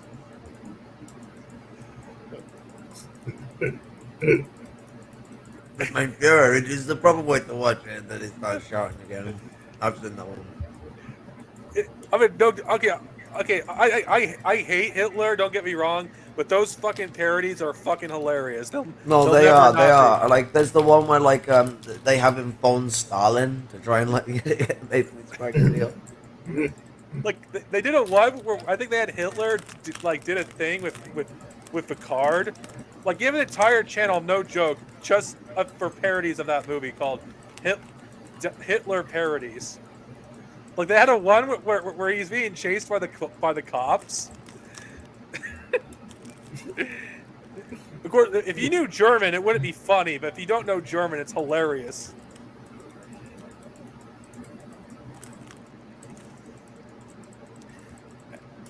I can never see that movie. I actually think the parodies ruined that movie. Even though most people would never known about that movie if it weren't for the parodies. No, that movie was. No, I think if you knew German and English, it would still be funny because it'd be an absurdism, especially if German was your primary language, because you can understand what fucking douchebag mustache man is saying, then it's saying something different at the bottom. So it would hit more intensely, but it's also doing it in a separate language, so you have to think between two different languages. And so it creates this absurdism. Well, interestingly enough, I saw another version of that, but it was done by Obi-Wan Kenobi. Yes, Alec Guinness, the actor who played Obi-Wan. He did like a Hitler version of that in like the 70s, like with like a British accent and everything. It's just like. It was British wild. Hitler. I don't know if you guys know Alec this. Guinness is Scottish. I don't know if you guys know this, but Patrick Stewart did Vladimir Lenin. Yeah, he did do Vladimir, Vladimir Lenin.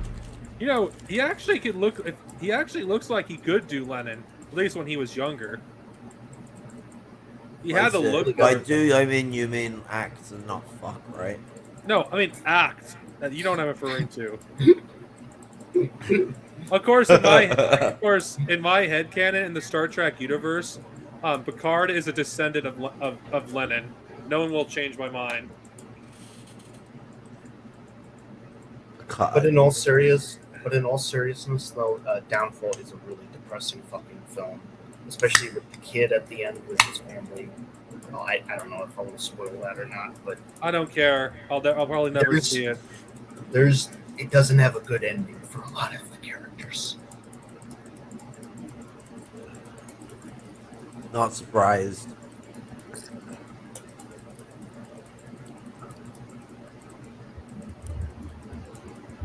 Doesn't seem like it's a twist compared to the rest of the film. Seems like bad things are just happening to everyone.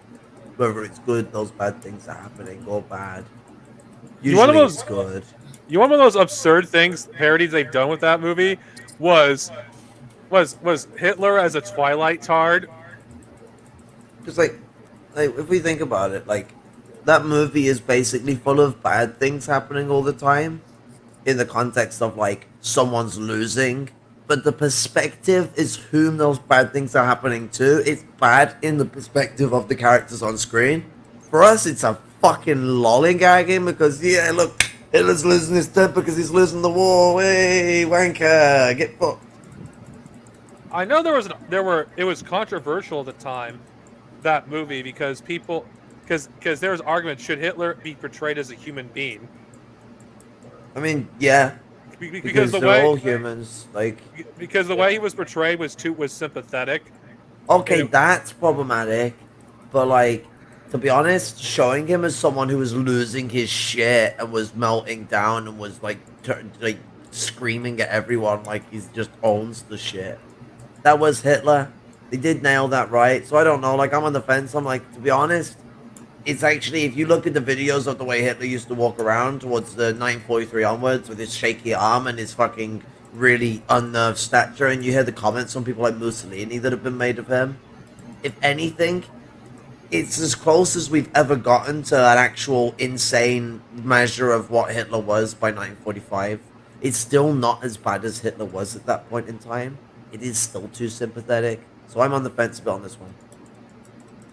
Well, that was the topic of conversation at the time, because from what I've seen from the film, when I saw the subtitles, it makes him look sympathetic.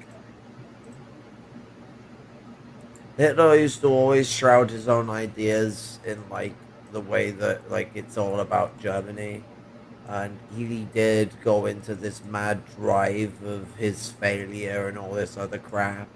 He wasn't as straight edged as Mussolini, where Mussolini was just like, someone else is gonna rise in my place eventually before he got shot. Like, Hitler at the end did go through that spiral. Question is whether we show it or not.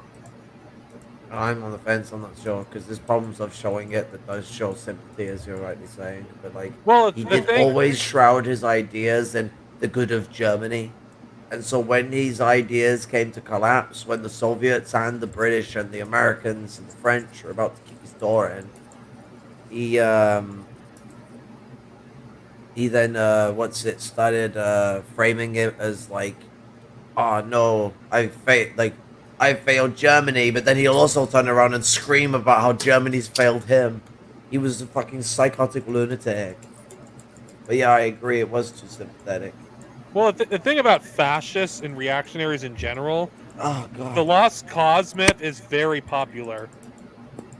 Well, yeah, I mean, that was kind of like what Hitler was ranting about in his whole speech. He said, like, you know, the military betrayed me, and he's referring to the July 20th flood.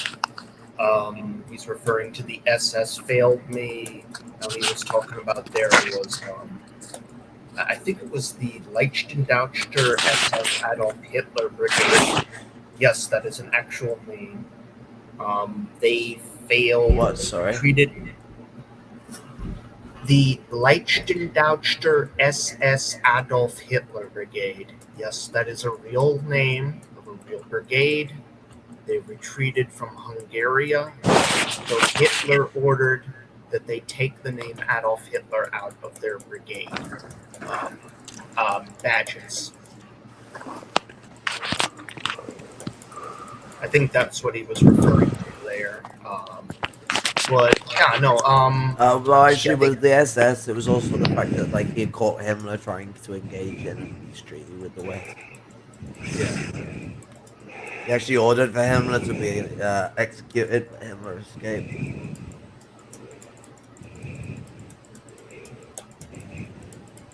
And then there was some funky stuff with the British.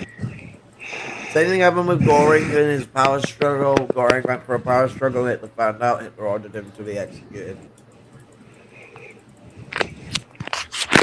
Well, from the Nazis to the Confederacy, the Lost Cause myth is very popular with fascists. I mean, we could also explore in fictional works as well of the most popular fascist factions in all of fiction have the Lost Cause myth ingrained into them.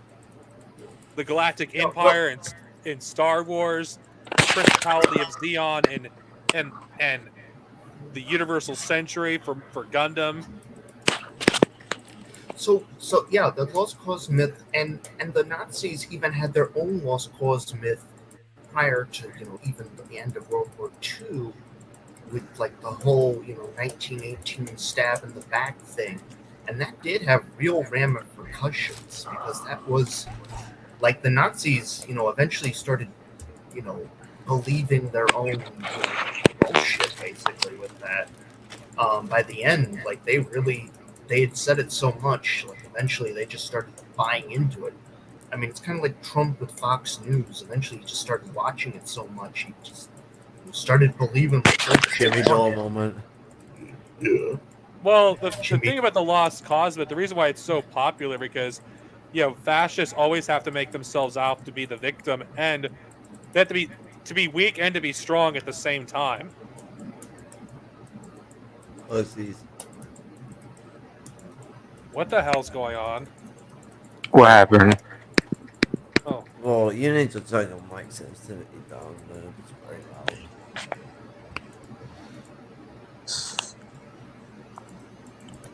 can the Lost Cause myth be weaponized on the left? I don't think it can, because that's not something I see the left ever doing. I mean, it's happened. It's happened. Like left columns kind of play into this shit, like Trotskyism does as well. But are they really leftists? No. No, but they are pretending to be. Pretending. They invade left spaces. I mean, wasn't there like some form of a lost cause myth in the Vietnam War when they at least that was pushed by reactionaries by trying to make it seem like that certain groups stabbed America in the back? Yeah, it was the liberals who spat in the face of the soldiers coming home, and we weren't able to remove our gloves in Vietnam, which is why we failed there. I mean, it's kind of like the same thing with like the whole Iraq war thing with these fucking neocons. Like, they kept saying, well, we didn't find weapons of mass destruction there. Oh, yeah, but they moved it to Syria, so we're always right, no matter what happens. You know, there is one thing I do want to discuss in depth in the future. Since we're going to talk about works of fiction, I would like to do an in-depth analysis on 1984.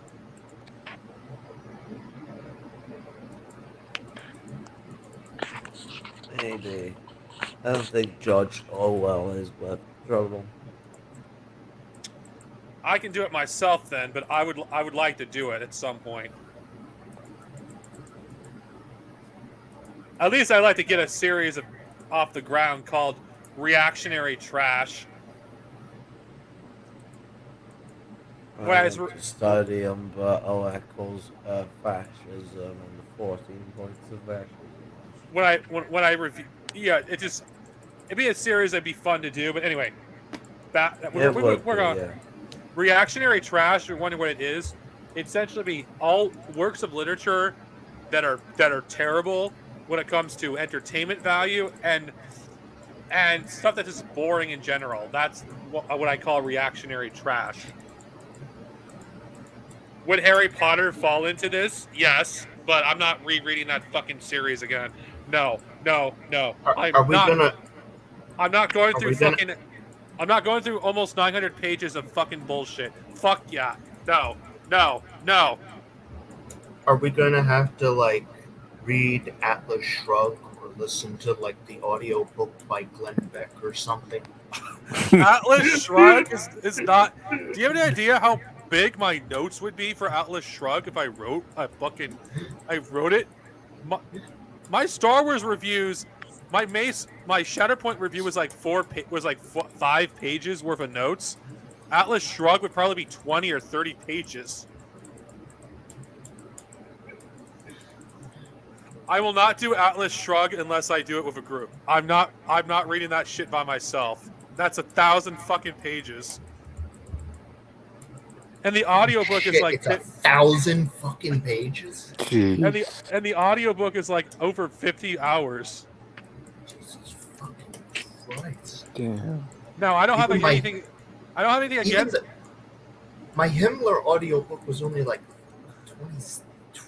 less than 30 hours. I don't have anything against long audiobooks as long as the story is good and entertaining. But for Atlas Shrugged, it's so boring. I couldn't get past it the first hour because I was so bored. It's literally the Libertarian Manifesto. So if you really want to read a fantasy series for libertarians, read Sword of Truth. Every single book is a tome. and it's written by a Ayn Rand fanboy.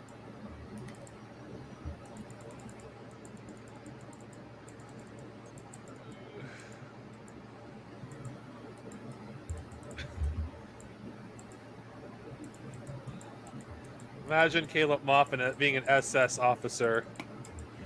He would have. He would have. He would have been shot for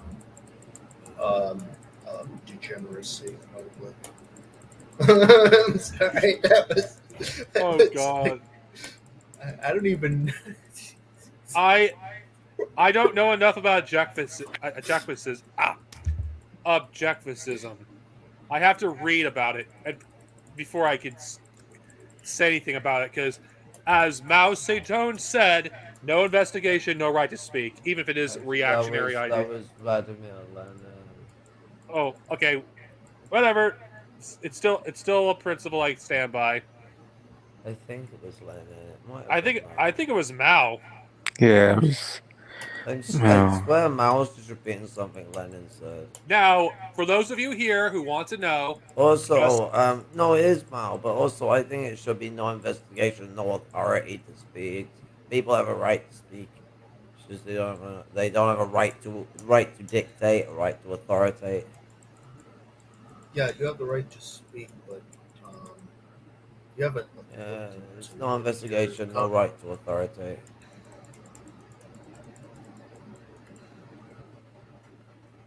Sorry, like to myself. Well, okay, I'm just going to make this clear. Just because something is made by the reactionary or the work is reactionary doesn't mean it's it's trash. For me, for something to be trash, it has to not have any value whatsoever when it comes to artistic value or entertainment value. Because Lord of the Rings has some pretty reactionary shit in there. There's no denying that. It's a great work of art, but it has some stuff that's really questionable. You just cannot ignore it. Yeah, it's got some moves.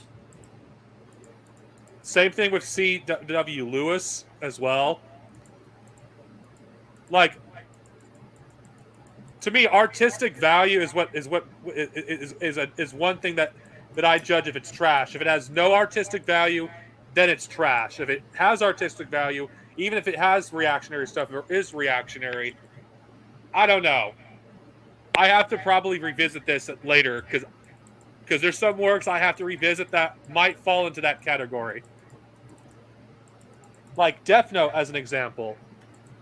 I think it's a great work of art, despite being extremely reactionary at points. Yeah. Even though I've walked back on this, I think Naruto has a lot of things that actually is great in story-wise, though a lot of reactionary shit as well. So I think Naruto would fall into a gray area. Same thing with Death Note. One Piece, I love that series. A great work of art. But I don't think that series is free from reactionary stuff in there. If you look at the way women are objectified in that series, I can't ignore that. Or, yeah, Bleach has some stuff that's questionable too, but has some good. The story is good. The themes are also something that's worth like visiting. Dragon Ball is something that falls into this as well. That's why I'm saying I don't want to use reactionary trash. And people think that just because something has reactionary stuff in it or is reactionary, it means that we just dismiss it as a work of art altogether. Because it's insane. We live in capitalism. Yeah, we don't throw the baby out with the bathwater. Because a lot of our favorite works of art, whether we want to admit it or not, were made by reactionaries. Or those with reactionary views to some extent. That's just unavoidable. Yeah. Well, what kind of fucking house are you living in if you're throwing your bathwater out? You should be pulling the plug. Like, here's another example. I think Dune is a great work of art. Though there's some stuff that I find to be problematic about Dune. But still a great work of art. What about the video games? Dune 2 all the way. The movie was in. whatever. No, I'm talking about when I talk about book movies that are based on books. I always talk about the book. I don't talk about the movie. Yeah, Unless but I doing the specify. game is the best out of all of them. I talk about the book because the book has the most detail, and the themes of the story are best conveyed in the book. Obviously, because it's the book. Yeah, but it's not the video game. Because Don't. because Paul Atreides, a lot of people would have if they would just watch the movie. I'm going by both movies, not just the David Lynch version and the current movie that's out along with the second part in the miniseries. Paul is not a hero. He never was. Paul Atreides was like one of the first characters that was a deconstruction of the hero's journey and the hero's myth. Yeah, the way they did Paul was brilliant based off what I've looked up about him. Oh, I Dune read Messiah. the novels, but yeah. Dune Messiah is amazing. To me, if Rian Johnson was going to do Luke Skywalker, he should have read Dune Messiah first. That's where he could have gone with Luke. One potential way.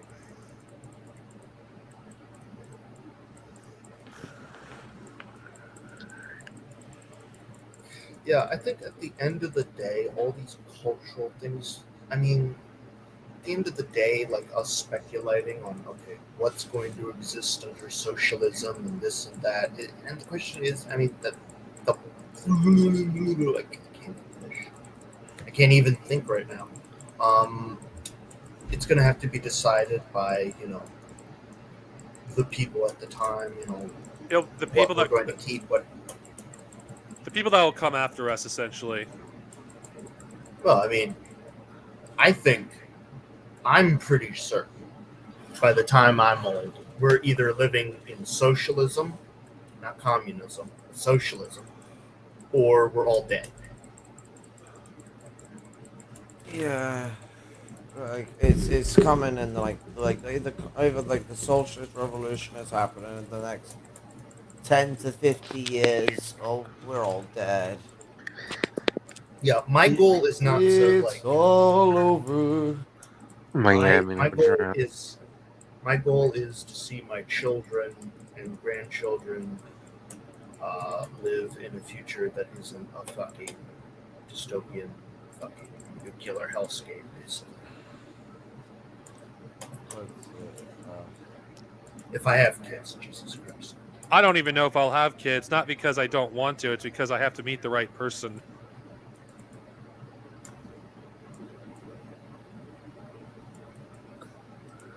And not to mention, like the way capitalism sets up the disabled, like you literally, if I were to get married, I can lose my benefits potentially. So yeah, I don't know if this is a hot take or not. I don't believe in marriage. I don't think the concept should exist. I don't think you need to go through a ceremony to prove that you love someone.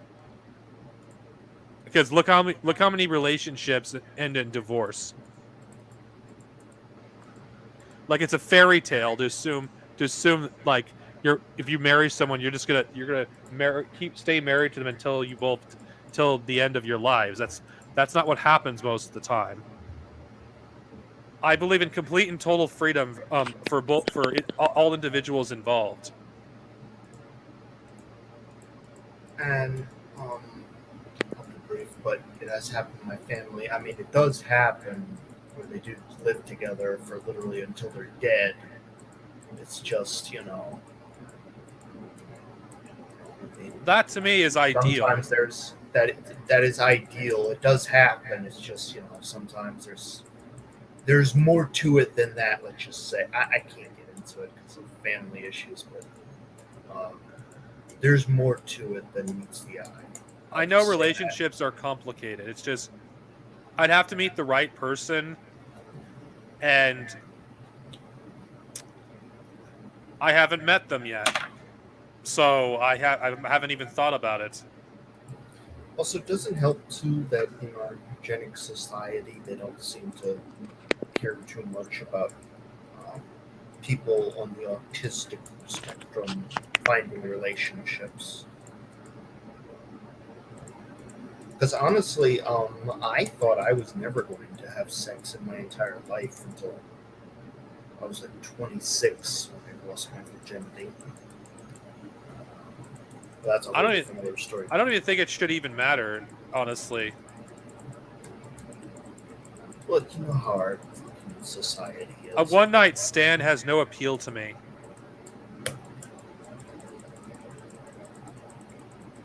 Because that kind of act between individual people, is sacred, at least in my opinion. And I sound like a conservative saying this, and I don't believe it should just be done casually. Dark Sinovia Christian arc. I'm not a Christian. I'm not a Christian. It's just I value. It's just something that I value deeply, and I just don't want to. I don't care about this virginity shit. I don't fucking care about that. That's a stupid, reactionary bullshit. I just view that kind of activity to be one of the most sacred things two people can do with each other, and it should, and people shouldn't just do it casually. If people want to, that's fine. They can do that. That's just me on a personal level, because I need something meaningful. I'm not. One night stands don't have an appeal to me. I mean, I don't think there's anything wrong with just people having sex and then just ending. Me neither. There. But, Me neither. The thing is, though, I want to find an actual relationship in my life. That's more complicated. It just, to me, it has to be a relationship. What I'm basically saying.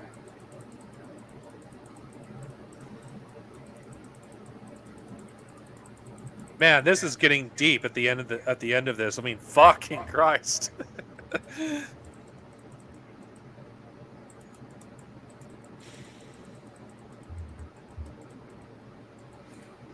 Yeah, I'm a very lonely person. I think we all are. I think I didn't even go to the prom in high school at all.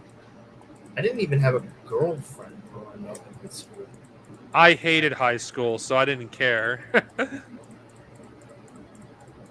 I've had 2 girlfriends, but here's a lovely story. My first girlfriend cheated on me, and my second girlfriend was a rebound of my first girlfriend.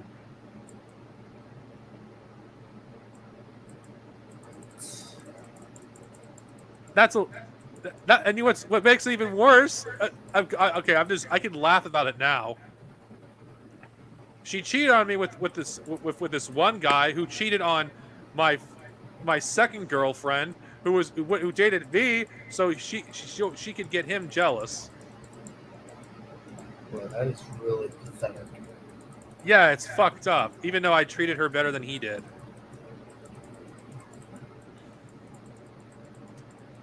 And that was an abuse. That was a toxic relationship in general. I held off hoping that she would give me a chance, but when she said she was in love with another guy, it's like, are you fucking serious? Do you not know that someone you're talking to is in love with you, and you're telling him that you're in love with another guy? That's when I just stopped, because I couldn't do it anymore. It wasn't a friendship. I mean, I haven't been in a relationship since. Jesus, it's been over 11 years since then. I never opened up about my relationships. It's not something that I like to talk about. And no, this is not the main reason I'm not in a relationship. It's just I haven't found the right person.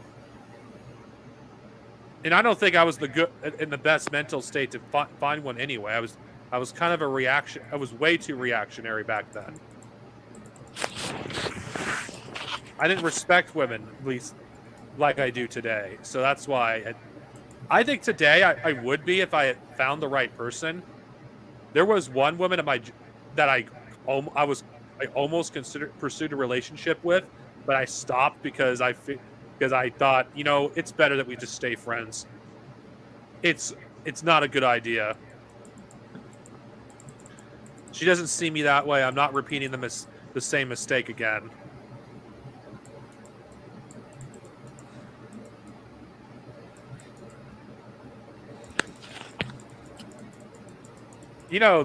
This is really getting. Let's change the subject. It's kind of depressing. I'm sorry. Marriage under capitalism is kind of a disaster, to be honest. But Capitalism just marriage relationships. Capitalism neoliberal capitalism has destroyed fucking relationships. If relationships doesn't have monetary value, it's not worth anything. Like capitalism has basically destroyed everything that's meaningful in life. The standard conservative, view of the world was basically the man, the woman, both being married. The man works, has his own house, car, and then the nuclear family, wife and son, and the wife would, be a housewife. That's dead, long and dead. That society doesn't exist anymore. It can never exist. Killed it. I mean, it did exist at a time. It doesn't exist anymore. Well, for certain people it did, but it doesn't exist anymore. And capitalism killed it. I still think people should have the option to be doing that if they want to, anyway. Yeah. Well, they should have. What I'm getting at is that capitalism even destroys even these conservative ideals of what they think a relationship is. Let's be honest, conservatives in America don't actually believe in their own ideology. If they did, they wouldn't be conservatives. They don't do anything to preserve the existing system. They just tear it down. Everything that made it work. These are the same fucking people that voted for Reagan, which destroyed everything. He wasn't the one that did it, but his policies did. That basically destroyed the very system that made their ideal society fucking work. Well, the closest thing they had to one, anyway.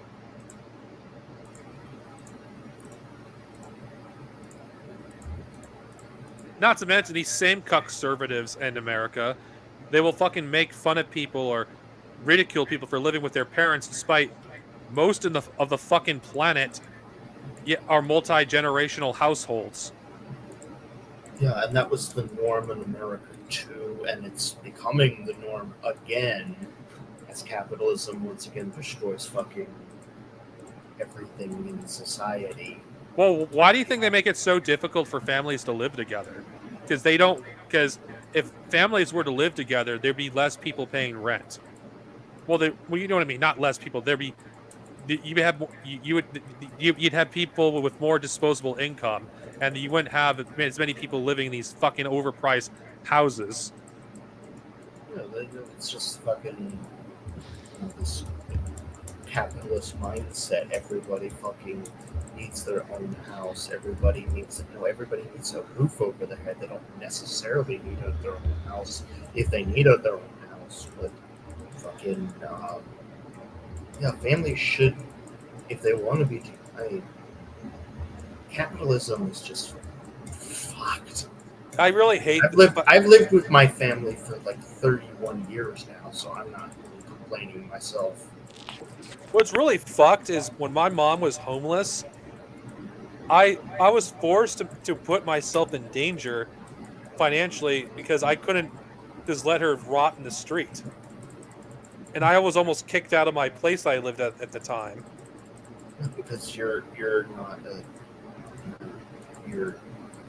mother, which is what any sane person would do. Yeah, my mother was. If I haven't done that, my mother would have died sooner. Actually, if I didn't do that.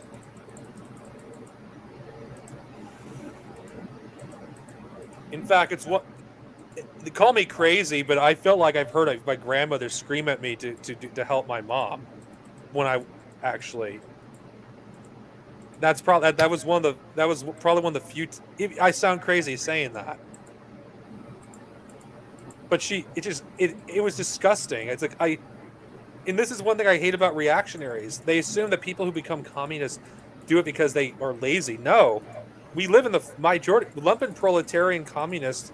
We're communists because we have something called life experience, like seeing people die or being forced between hard choices. Like the only people that can thrive under the system are sociopaths.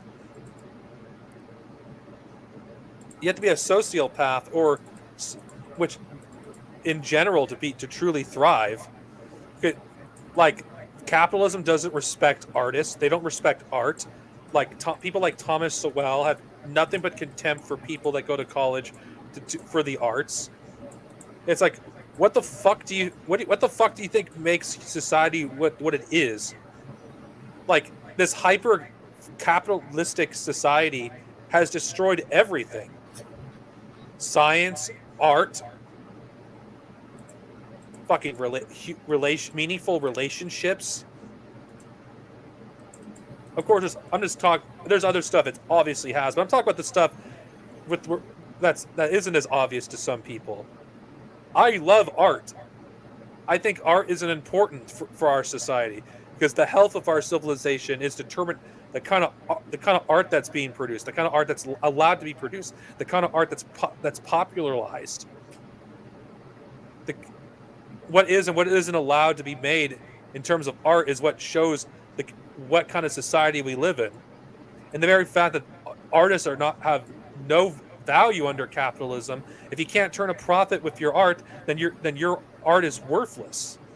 Art can't exist for its own sake.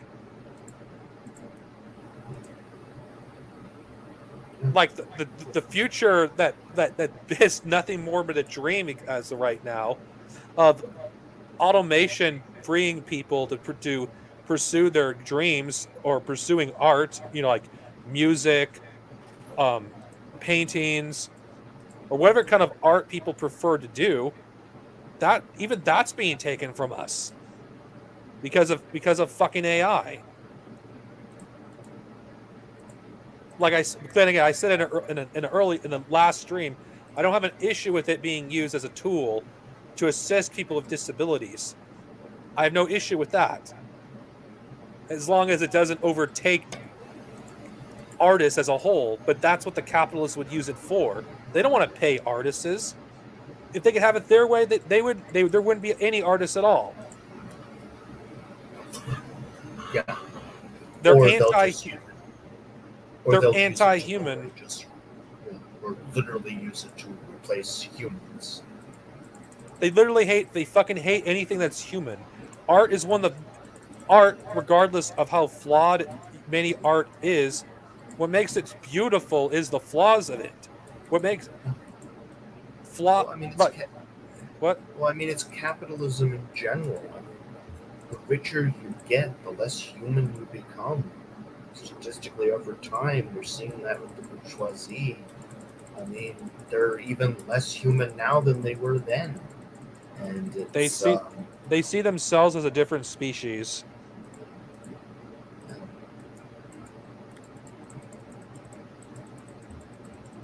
Capitalism turns everything into a commodity. Eventually, it turns humans into one.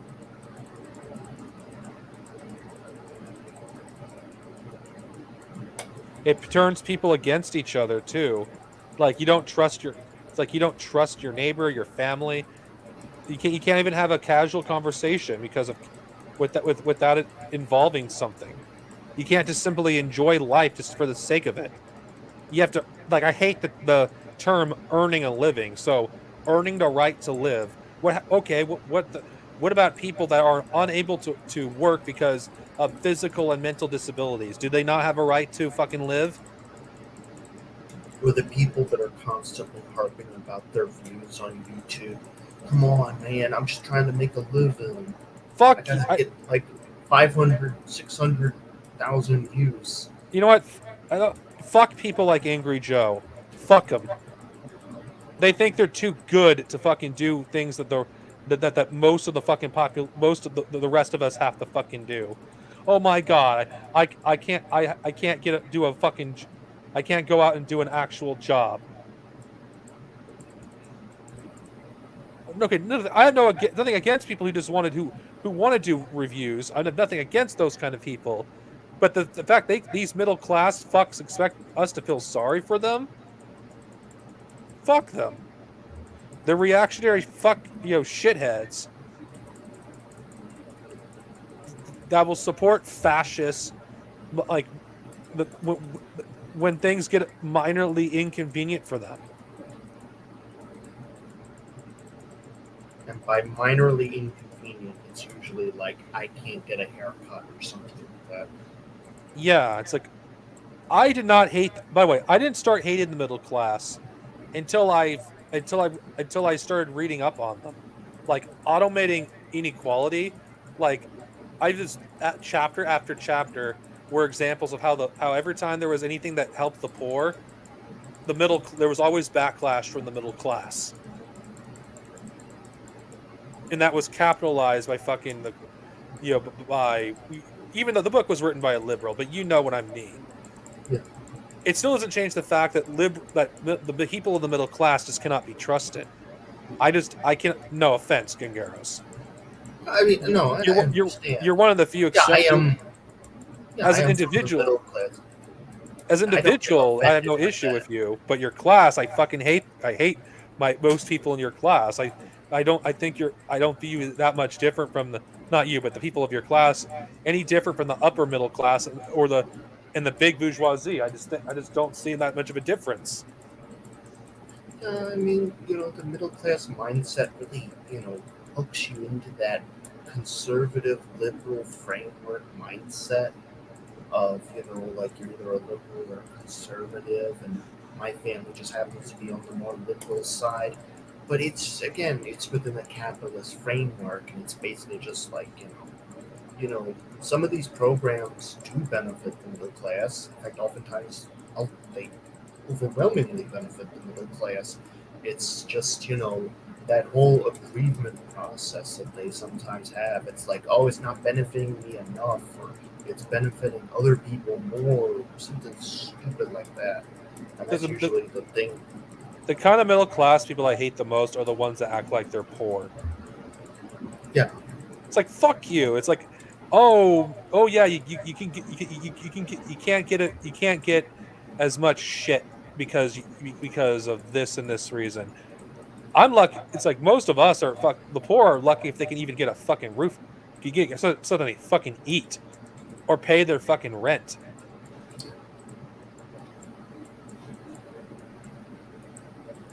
Like, I absolutely fucking detest these people. You have people that literally have their own home paid for by their own parents, so they can go around and work at a job and just be a little shithead. Never had to face a day in the life of, any kind of like hunger or anything like that. It's like, and not to mention that some of these fuckers are, they were able to go to college and successfully get a degree. Well, those who are poor who try to go to college, most of us drop out because it's either too expensive or the environment is too alienating. For me, it was the former rather than the latter. I could have probably still gone to OCC if I wanted to. By the way, it's short for Orange Coast College. It's in Orange County, those of you who don't know. I stopped going because I saw writing on the wall. I wanted to do creative writing courses because that's what I found out what my calling was. I wanted to refine my writing skills so I could write stories. That's what I actually cared about. I wanted to create my own stories. And the only thing that was my limit would have been my fucking imagination. But there's no respect for art. These are of that kind in fucking OCC. So I had to take. I've been taking matters in my own hands for the past like 7 months now. I've been taking matters into my own hands. Like, you know what? Screw this. I'll teach myself how to be a better writer creatively. I don't need to fucking read a bunch of books that teach me. I can fucking figure this stuff out through trial and error. If I'm struggling with world building, I can just look or tips on. I can fucking just read an article or watch some videos on YouTube. I don't fucking need to go to college for that shit. You know, I know those of you here just won't not. I'm referring to people who are watching me, may not be able to relate to what I'm talking about. Maybe you can. I would have loved to be an author. I would have loved to just spend my time writing my own stories. And if I was able to, like, have my needs met, that's what I basically going to be doing with most of my time. I would just be writing. Writing. That's what I'd be doing, reading and writing. Because that's what I enjoy doing. That's what I enjoy doing on my pastime. In fact, I actually enjoy writing more than I do reading. Believe it or not. Even though it's difficult because I'm not the best speller, mind you. Neither is my grammar, mind you. But at least I'm making an attempt. I mean, what do you think first drafts are for anyway? With what we have these days of technology, I could just use the tools that are available to me to help me with punctuation. And if I have problems of spelling, I have a fucking dictionary. I have like 3 dictionaries in my room. I can take off my shelf and use at any time. There's just no limit except my imagination. But the colleges won't properly teach me. And it feels like I've gotten better at writing when I started teaching myself rather than just wait for some fucking overpaid asshole to fucking do it for me. Yep. That's where most of my education came from too, is just trial and error, reading my own things. That's why I reject the very notion, like, you should have to fucking go to college to be taken seriously. Fuck you. I mean, Jason Unruh, I didn't even know he didn't, complete high school. And you know what? I'm just gonna say this. That makes me respect Jason more. And I don't hear me out why I'm saying that. Most people that have graduated college, most of them are fucking ignorant as fuck and don't know what they're talking about when they're talking about complex subjects. Yet Jason is a high school dropout, and he's more educated than majority of fucking people that have gone to college and university. He's written books. Like, Jason, how many people have been done that? Jason is proof that you don't need college. You just need motivation. You just need a drive to learn. That is what's important. I never knew that. And here's another person that never graduated high school either. Malcolm X, my man Malcolm X. I mean, you guys listen to his speeches. Like, you wouldn't be able to tell unless you knew his life story. He literally said his high school and college was prison because that's where he got his education. And more often than not, when you see these organic intellectuals, majority of them have never finished high school or college. And I can't help it, but I have nothing but respect for these people.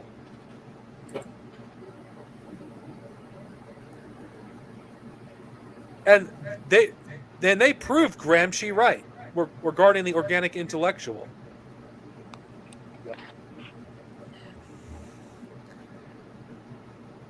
And I'm just going to say this here. I don't know if Kara is asleep. Kara is also proof of this. I mean, she's able to articulate complex things really well, better than I can, and I will say that for certain, despite not reading nearly as much as I have.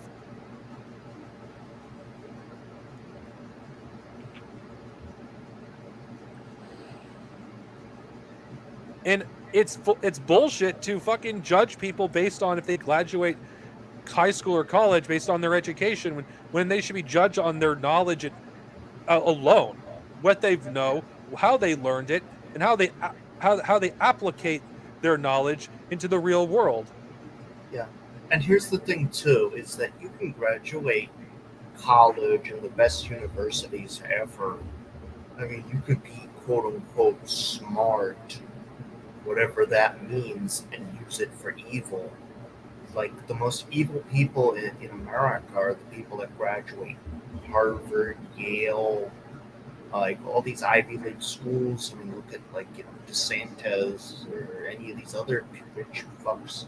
Like they came from some of the highest educated, universities in America. Are they using that talent? Are they using their education to benefit America? Fuck no, because it's not in their class interest to do so. Actually, they are using it to benefit America. Well, their class, yes. Yes, America, yes. Yes, now I see what you did. Yep. To benefit American empire.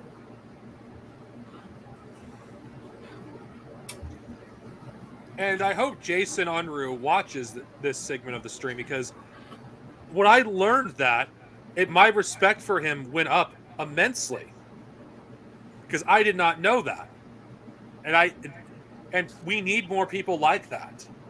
He is proof that you don't need to go to university or to be a highly educated person or to be able to fucking write fucking books. Knowing that makes me more motivated now to fucking write. If Jason can do it, so can I. Yeah. And he's probably has things worse than I do, probably. Yeah. And I really respect What's him my too excuse? and I really respect him too for making that video, because it takes, somebody of strong courage to admit that they need to slow down a bit, and they can't just they got to do it at their own pace. They can't just. I'd rather Jason produce a few videos a month or a few videos every 2 months or whatever, as long as he produces something of value. I'd rather have quality over quantity. I even said specifically this could be a new era for Jason Unruh, and we could see more videos of better quality come out from him, honestly. I mean, let's just see Democratic Socialist 101. He doesn't upload often, but when he does, it's almost always bangers. Yeah, he is. He's like a jewel in the sea of crap on YouTube. Honestly, he's one of the few good Marxist YouTubers. Yeah. What's actually funny, he doesn't have much respect for a lot of Marxist YouTubers, which is understandable.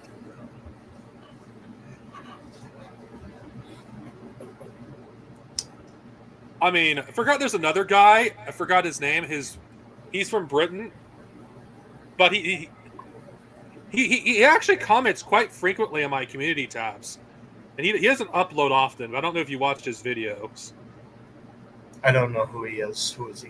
I'm going to bring him up because I'm going to my community tab, probably my most active community tab I've ever done. You know the community tab with when it talks about woke, it has that thing from Family Guy.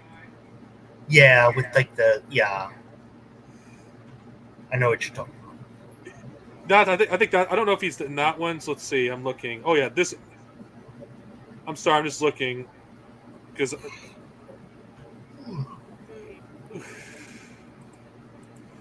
Let's see. Sorry, it's gonna take me some time. Remember that Caleb Moffin thing with fucking Star Trek? Yeah, that was. I was like, what the fuck?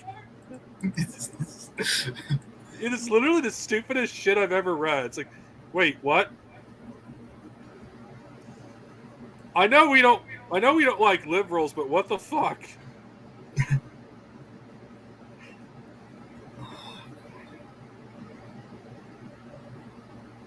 Oh, come on.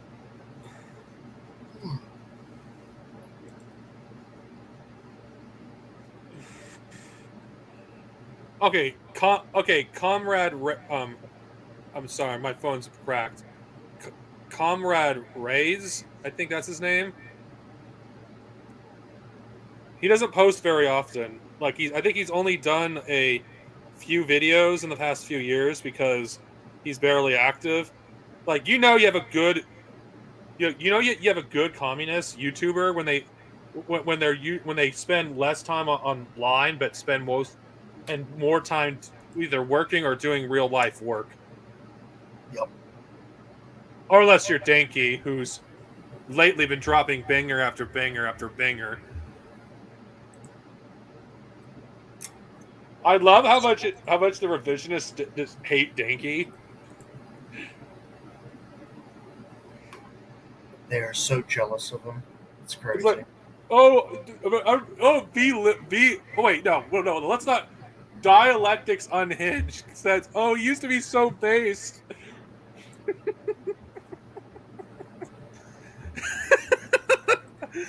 Oh my god.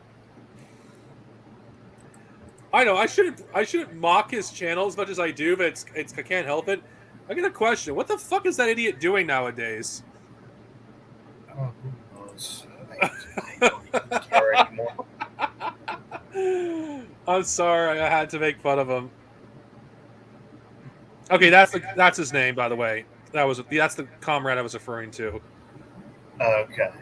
He actually comments on my videos frequently, actually, and community tab. He commented on Jason's video as well.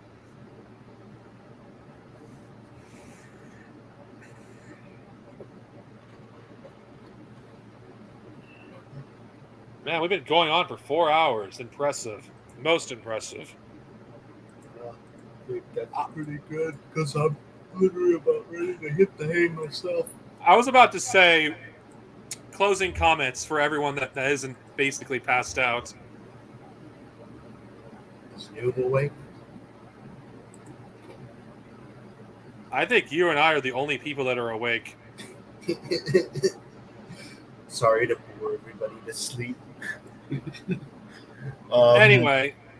But I think closing comments should basically be... I'll let you go first, Kangaros. Test. Oh, yeah, Noob, you're alive. You barely spoke in the stream. Yeah, it's just the audio, or I don't know. It's Safari web browser on the phone. It's a shit phone, yeah. You know how that can be.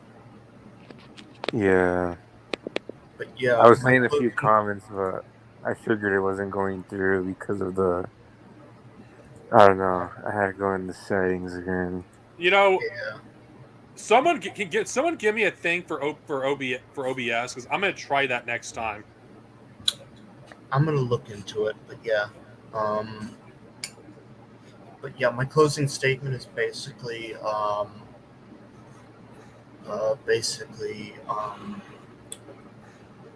fuck censorship, censoring the left, not fuck censorship, because I very much do want Nazis censored. I don't want Nazis censored. I want Nazis dead.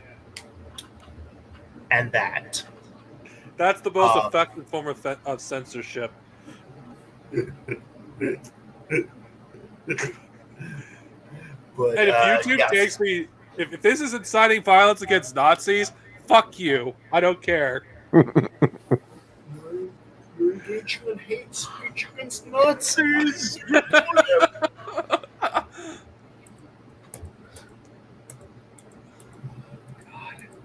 I feel bad for my hate watchers, kind of, because they're sitting through a 4-hour stream. Miami is a fascist city. You know, I hope let's just sink the fucking city already. Fuck every Gorsano in Miami. I'd say, we do what Albania did with their fascist dictator, and we make Ron DeSantis clean public toilets for the rest of his life. Did you know that actually happened, Dark Zenobia? Wait, what happened? The former fascist leader of Albania after the war, when he was sent to prison, and then after he got out, he was forced to clean public toilets for the rest of his life. Wow. What if fitting him? That's a humiliation that's worse than killing them. It was perfect. Oh god. Yes. Anyway, my closing comments and then the comment to end the stream is, fuck fascists, fuck censoring them. We should just kill them all, round them up, and just shoot every one of them. Just one bullet for each one. Just put them all. Just put them all, and just you have a firing squad. Yeah, I am inciting violence against fascists. Fuck you.